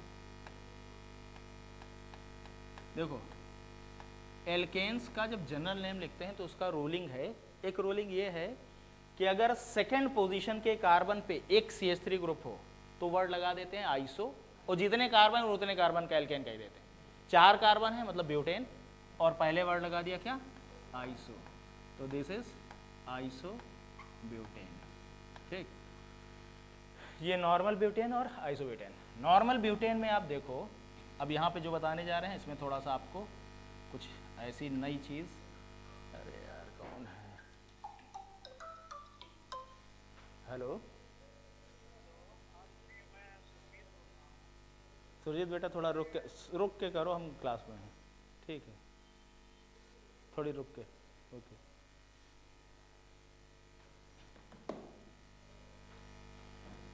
इसमें 2 primary carbon, 2 secondary carbon. Primary carbon से किसी से भी आप एक हाइड्रोजन हटा दीजिए। देखिए, एक अल्काइल ग्रुप आपको मिल रहा है CH3 CH2 CH2 CH2। क्या नाम देंगे? तुम लोग समझ गए होगे, एन ब्यूटाइल। कोई दिक्कत वाली बात नहीं, बिल्कुल इजीली आपने नाम दे लिया इसका, एन ब्यूटाइल, ठीक। इसी से दूसरा कौन जनरेट हो रहा है देखिएगा। हम सेकेंडरी वाले से एक हाइड्रोजन हटाएं, यानी CH3 CH2 CH CH3 ऐसे लिख दें, कोई दिक्कत? वही चीज़ है, थोड़ा ऐसे अच्छा लगता है। जानते हो इसको क्या कहते हैं? नहीं, यही तो जानना है, ठीक। अब यही सीखना है तुमको। इस ग्रुप को आइसोब्यूटाइल नहीं कहते हैं, इसको कहते हैं सेकेंडरी ब्यूटाइल। पूरा नाम कहो तो सेकेंडरी ब्यूटाइल, ठीक। 2 डिग्री ब्यूटाइल या सेकेंडरी ब्यूटाइल, डिग्री में भी तो लिखते हैं, प्राइमरी सेकेंडरी टर्शियरी को 1 डिग्री 2 डिग्री 3 डिग्री। तो दिस इज सेकेंडरी ब्यूटाइल, ध्यान रखना, ठीक। तो सेकेंडरी ब्यूटाइल में, और अब बताने जा रहे हैं, जो कंफ्यूज होते हैं लोग वही होते हैं। एक ये जो आइसोब्यूटेन है, आइसोब्यूटेन को देखो तुम, आइसोब्यूटेन में ये तीनों कार्बन सेम है, C3 C3 C3 प्राइमरी हैं तीनों। चाहे जहाँ से तुम एक हाइड्रोजन हटा दो, चाहे जहाँ से एक हाइड्रोजन हटाओगे, तुम्हें सेम कंपाउंड मिले, सेम ग्रुप मिलेगा, अल्काइल ग्रुप। कौन सा मिलेगा? ये वाला। ध्यान देना, इस अल्काइल ग्रुप को बताओ नाम, इसका बताओ। ये है तुम्हारा सेकेंडरी ब्यूटाइल, सॉरी आइसो, जो तुम लोग बोल रहे थे, सेकेंडरी तो हमने पहले ही बताया। ये आइसो ब्यूटाइल, ये आइसो क्यों लगाया, लॉजिक क्या है? देखो, कोई रूल नहीं है, लेकिन लॉजिक यही है कि ये फर्स्ट कार्बन, उसके बाद वाले सेकेंड कार्बन थे, इस वजह से ये आइसोब्यूटाइल। और ये भी कि आइसोब्यूटेन के प्राइमरी कार्बन से बनाया है, तो इसलिए आइसोब्यूटाइल। इसके पीछे लॉजिक, इसी से एक और ग्रुप बन पा रहा है। ज़रा देखो, यहाँ से एक H हटा दिया, मेरा ख्याल है तुम लोग इसका नाम बता लोगे, बताओ। बहुत सही, इसको कहेंगे आप टर्शियरी ब्यूटाइल, है ना। T butyl, टर्ड butyl, 3 degree butyl, चाहे जो कहो, टर्शियरी ब्यूटाइल, ठीक है, नो प्रॉब्लम। चलिए, बढ़िया बात। थोड़े से ग्रुप्स और हम आपसे जो शेयर करना चाहेंगे। ये कंपाउंड तो आप पहचानते हैं, CH2 डबल बॉन्ड CH2, ठीक। क्या है ये? इथीन है ना। जनरल नेम कहें तो इथाइलिन, PSC में कहें तो इथीन। इस इथीन से हमने कहा ये 2 हटा दो, तो जाहिर सी बात है एक वैलेंसी फ्री हो गई हाइड्रोजन कार्बन की, एक वैलेंसी फ्री हुई कार्बन की, दैट मीन्स ये भी एक रेडिकल बन गया। अब ये भले अल्काइल नहीं कहते हैं, एल्कीन से बना है तो एल्किनाइल रेडिकल कहलाता है, एल्किनाइल, है ना। ये एक एल्किनाइल रेडिकल है, इसका एक पर्टिकुलर नेम होता है, बताओ इस वाले का पर्टिकुलर, सिर्फ इसी का, और बहुत इंपॉर्टेंट, अभी बताएंगे तो याद भी आ जाएगा तुम लोगों को। हाँ नहीं, ए से नहीं है, वी से, yes vinyl, this is vinyl group, है ना, विनाइल रेडिकल या विनाइल ग्रुप, ठीक है। तो दिस इज विनाइल ग्रुप। इसी तरह से आपको सामने लिख दिया जाए, अब यहाँ पे CH3 लिखते हैं तो यह है प्रोपीन, ठीक। इससे हम एक H हटा के ये ग्रुप लिखते हैं, इसको बताओ, शाबाश ये A से है, हाँ हाँ very good, allyl, this is allyl. इसी का एक डेरिवेटिव देख लो, CH2 double bond CH single bond, अच्छा चलो CH2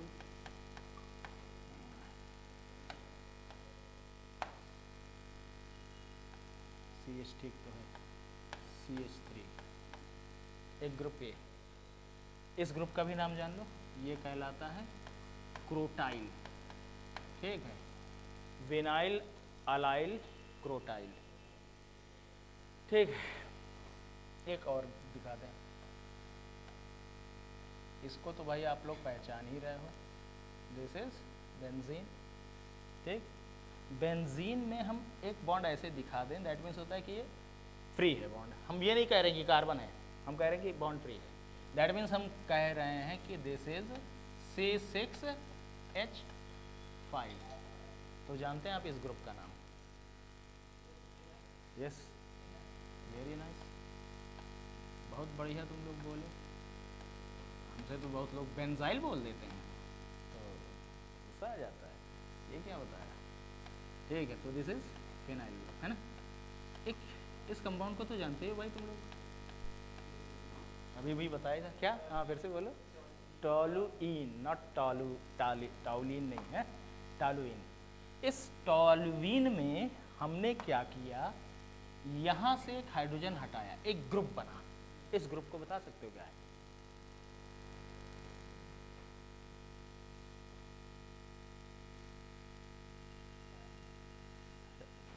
तो कोई बात नहीं, ये कहलाता है आपका बेंजाइल, ठीक है।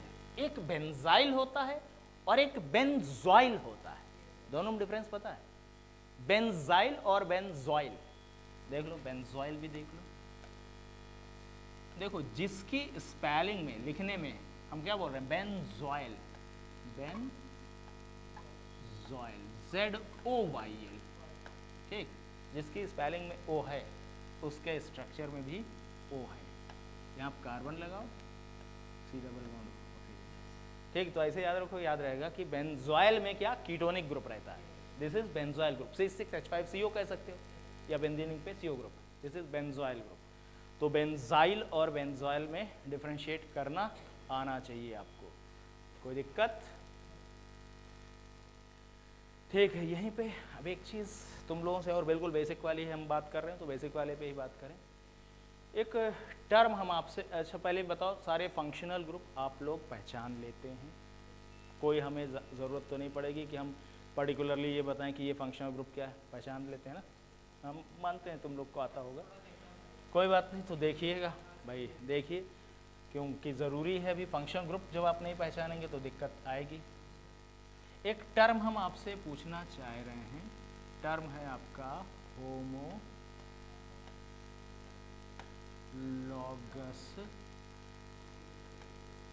सीरीज।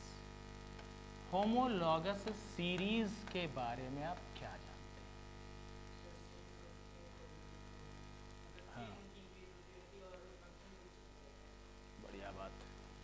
कि होमोलॉगस सीरीज क्या है कि जब एक जैसे केमिकल प्रॉपर्टीज और एक जैसे फंक्शनल ग्रुप, भाई फंक्शनल ग्रुप सेम होगा तभी केमिकल प्रॉपर्टीज सेम होंगी।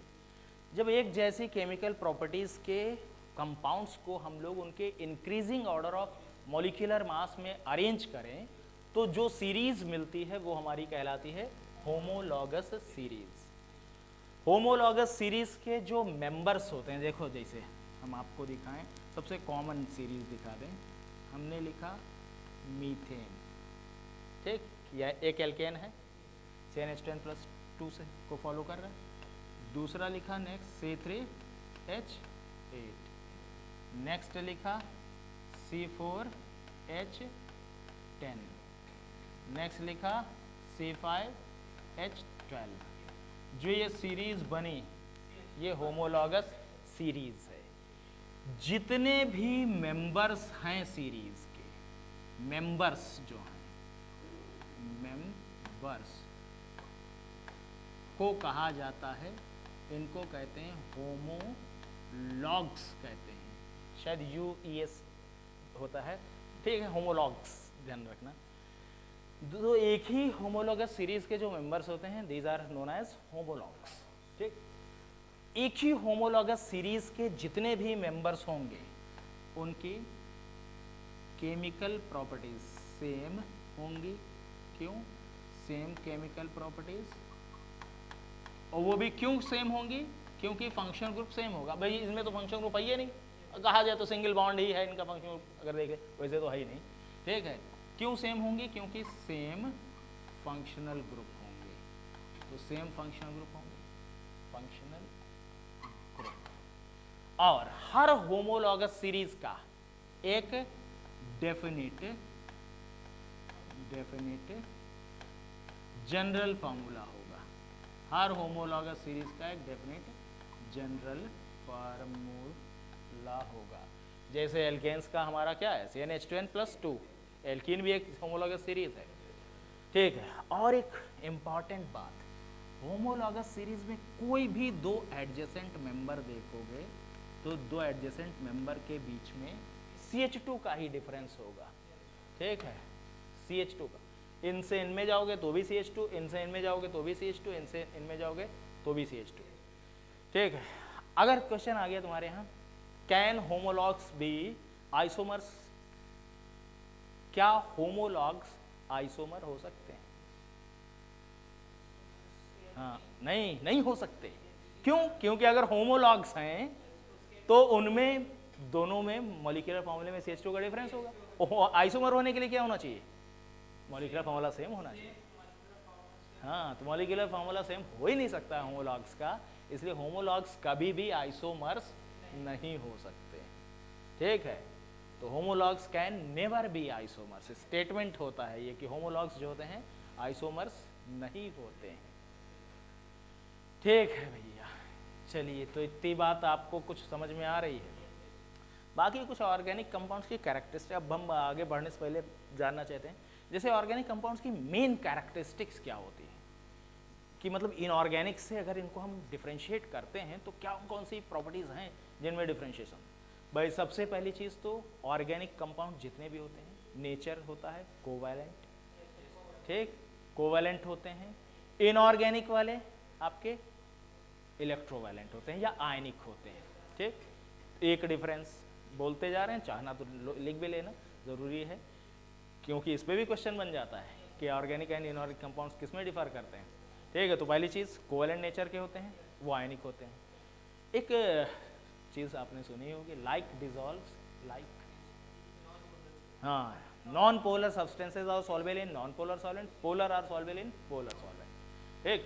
Organic compounds generally non polar होते हैं, तो इसीलिए ऑर्गेनिक कंपाउंड्स वाटर में कम सॉल्वेबल या इनसॉल्वेबल होते हैं, जबकि ऑर्गेनिक सॉल्वेंट्स जैसे कि बेंजीन है, एसीटोन है, नॉर्मल हेक्सेन है, कार्बन टेट्राक्लोराइड है, इन सब में हाईली सॉल्वेबल होते हैं, ठीक है। रिएक्शंस की अगर बात करें तो ऑर्गेनिक कंपाउंड्स जब भी रिएक्ट करते हैं तो मॉलिक्यूलर फॉर्म में रिएक्ट करते हैं, मॉलिक्यूल्स के फॉर्म में, जबकि जो हमारे इनऑर्गेनिक कंपाउंड्स हैं वो आयनिक फॉर्म में रिएक्ट करते हैं, आयनिक रिएक्शंस देते हैं। ये सब बेसिक डिफरेंस है आपका इनमें, ठीक है। तो समय भी देखते हुए हम बायो वाले सर ने कितने बजे बुलाया है मेरे को? ठीक है, थोड़ा सा हम आपसे और बात कर लें। ये बताइए आप लोगों के IUPAC नेमिंग में क्या पोजीशन है? इतने में जितना हमने बताया है क्लियर है? कोई दिक्कत हो तो बता देना, ठीक है। बाकी हमें IUPAC पे तुम लोगों का जानना है व्यू, कितना IUPAC आपको आता है, कि अगर हम कोई कंपाउंड लिख दें तो आप उसका IUPAC नेम, बस हमें ये जानना है कि हमें कितना पॉलिश करना है, कितनी चीज़ें हमें रूल्स बताने पड़ेंगे या नहीं। देखो ये चैप्टर आपका कवर यही कर रहा है, बेसिक कॉन्सेप्ट्स का मतलब ही हो गया जितना हमने ये बेसिक बताया प्लस IUPAC। तो IUPAC पे हम बस यही चाहेंगे कि हम रूल्स, देखो भाई हम पूरा रूल्स लिखवाने के उसमें नहीं है, क्योंकि हम भी जानते हैं कि ये सब तो पढ़ा के तुम लोग आ गए हो बहुत सारा, तो रूल्स आपको आते हैं। बस हमारा ये है कि हम आपको कुछ क्वेश्चंस दें बढ़िया बढ़िया, उसमें नए रूल्स सिखा पाएँ हम, क्या देखो ये रूल तुम्हें नहीं पता था, ये आता है या नहीं, बस यही हमारा काम है, ठीक है। बाकी तो ऑर्गेनिक भाई अच्छा पढ़ा होगा तुम लोगों ने, ठीक है। IUPAC नेमिंग, अच्छा हम एक बिल्कुल सिंपल सा दे रहे हैं आपको,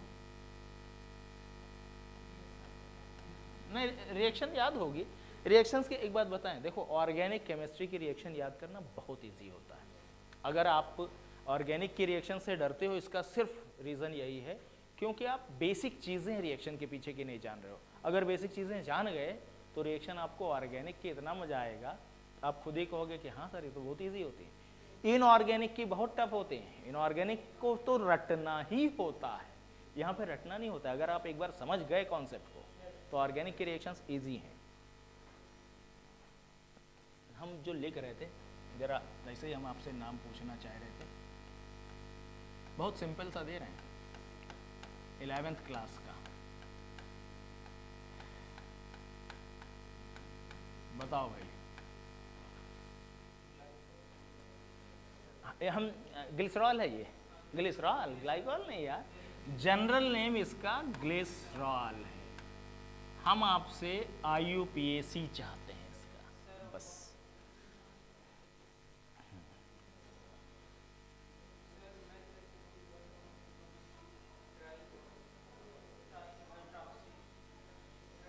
फिर से बोलो, शाबाश, क्या बोल रहे थे?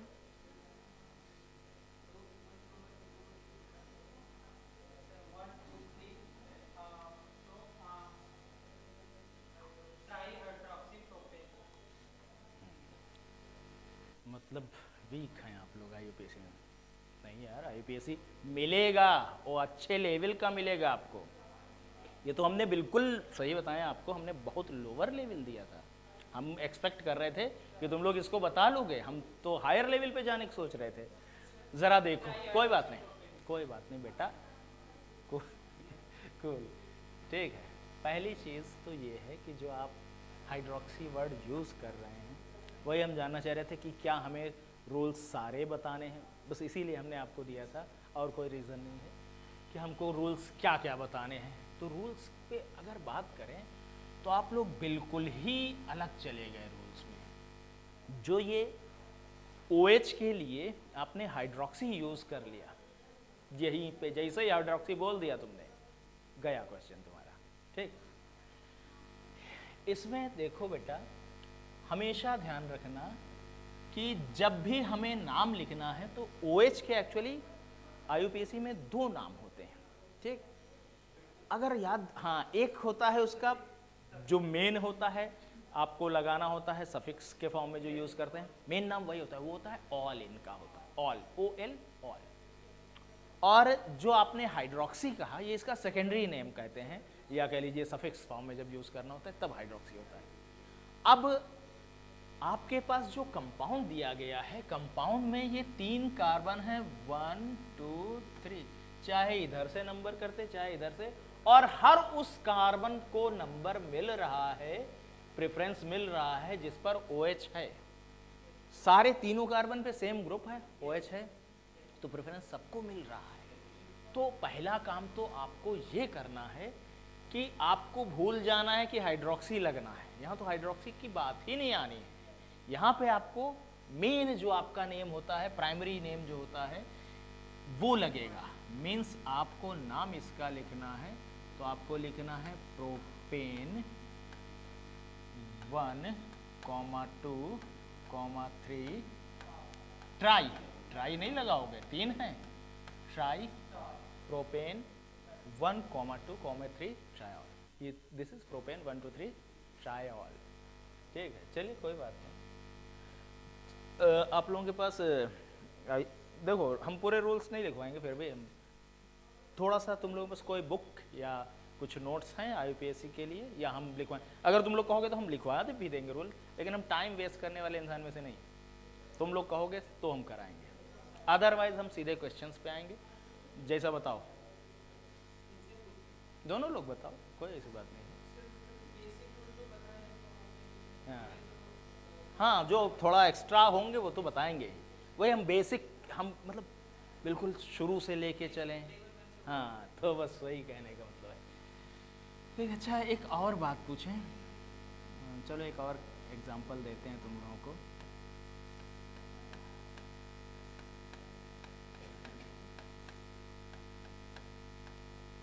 बहुत ही पेट क्वेश्चन हुआ करता थे ये सब।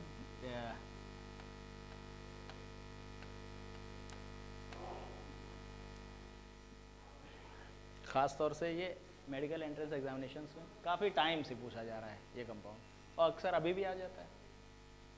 देखें क्या बताते हैं आप लोग इसको।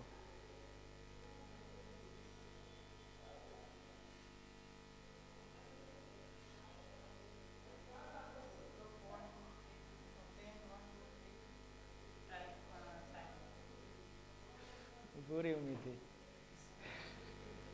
चलिए खैर, इसीलिए यही था कि हमें कुछ और भी बताने का मौका मिले। पहली बात तो बेटा, जो CN ग्रुप है, इसके लिए कभी भी साइनाइड तो वर्ड यूज होता ही नहीं है IUPAC में। साइनाइड इनऑर्गेनिक केमिस्ट्री में यूज होता है। CN माइनस आयन जब होता है तो उसको साइनाइड आयन कहते हैं। यहाँ पे साइनाइड टर्म तो आना ही नहीं होता है। CN ग्रुप का जो आपका IUPAC में होता है, जो इसका मेन नाम होता है, यानी प्राइमरी नेम नहीं, वो ये भी नहीं होता है बेटा। इसका जो सफिक्स नेम है, सफिक्स नेम इसका होता है नाइट्राइल। नाइट्राइल होता है सफिक्स नेम, और इसका जो प्रीफिक्स नेम होता है वो होता है साइनो, जो आप बोले थे। साइनाइड तो कुछ भी नहीं है यहाँ पे, ठीक है। तो दो हैं, सफिक्स नेम जो है नाइट्राइल है, और जो प्रीफिक्स नेम है वो है साइनो। अब जरा देखिए, पहली बात तो ये कि इस कंपाउंड में और इस कंपाउंड में डिफरेंस है। क्या डिफरेंस है? इसमें 3 ही कार्बन की चेन थी, यहाँ 5 कार्बन की चेन। 1, 2, 3, 4 एंड 5, ठीक, 5 कार्बन की चेन है। पहली बात तो ये पेंटेन हो गया, एक तो ये गड़बड़ी आ गई। दूसरी चीज ये कि इसमें इन दोनों के साइनाइड जो ग्रुप हैं हमारे CN ग्रुप, इनके कार्बन को तो नंबर मिला, इसको नहीं मिल पाया बेचारे को। जिसको नहीं मिल पाया उसका लिखोगे तुम प्रीफिक्स नेम, और जिनको मिल गया उनका लिखोगे सफिक्स नेम। यानी इनका नाम आएगा क्या? 3, 1, 2, 3 है ना, 3 साइनो, ठीक, 5 कार्बन, पेंट, सिंगल बॉन्ड है कार्बन कार्बन, एन लगाया, पेंटेन, फिर 1 और 5, 1, 5 कितने हैं? 2 हैं, नाइट्राइल, ठीक है। तो ये हुआ आपका 3 साइनो पेंटेन 1, 5 डाई नाइट्राइल। चलिए अच्छी बात है।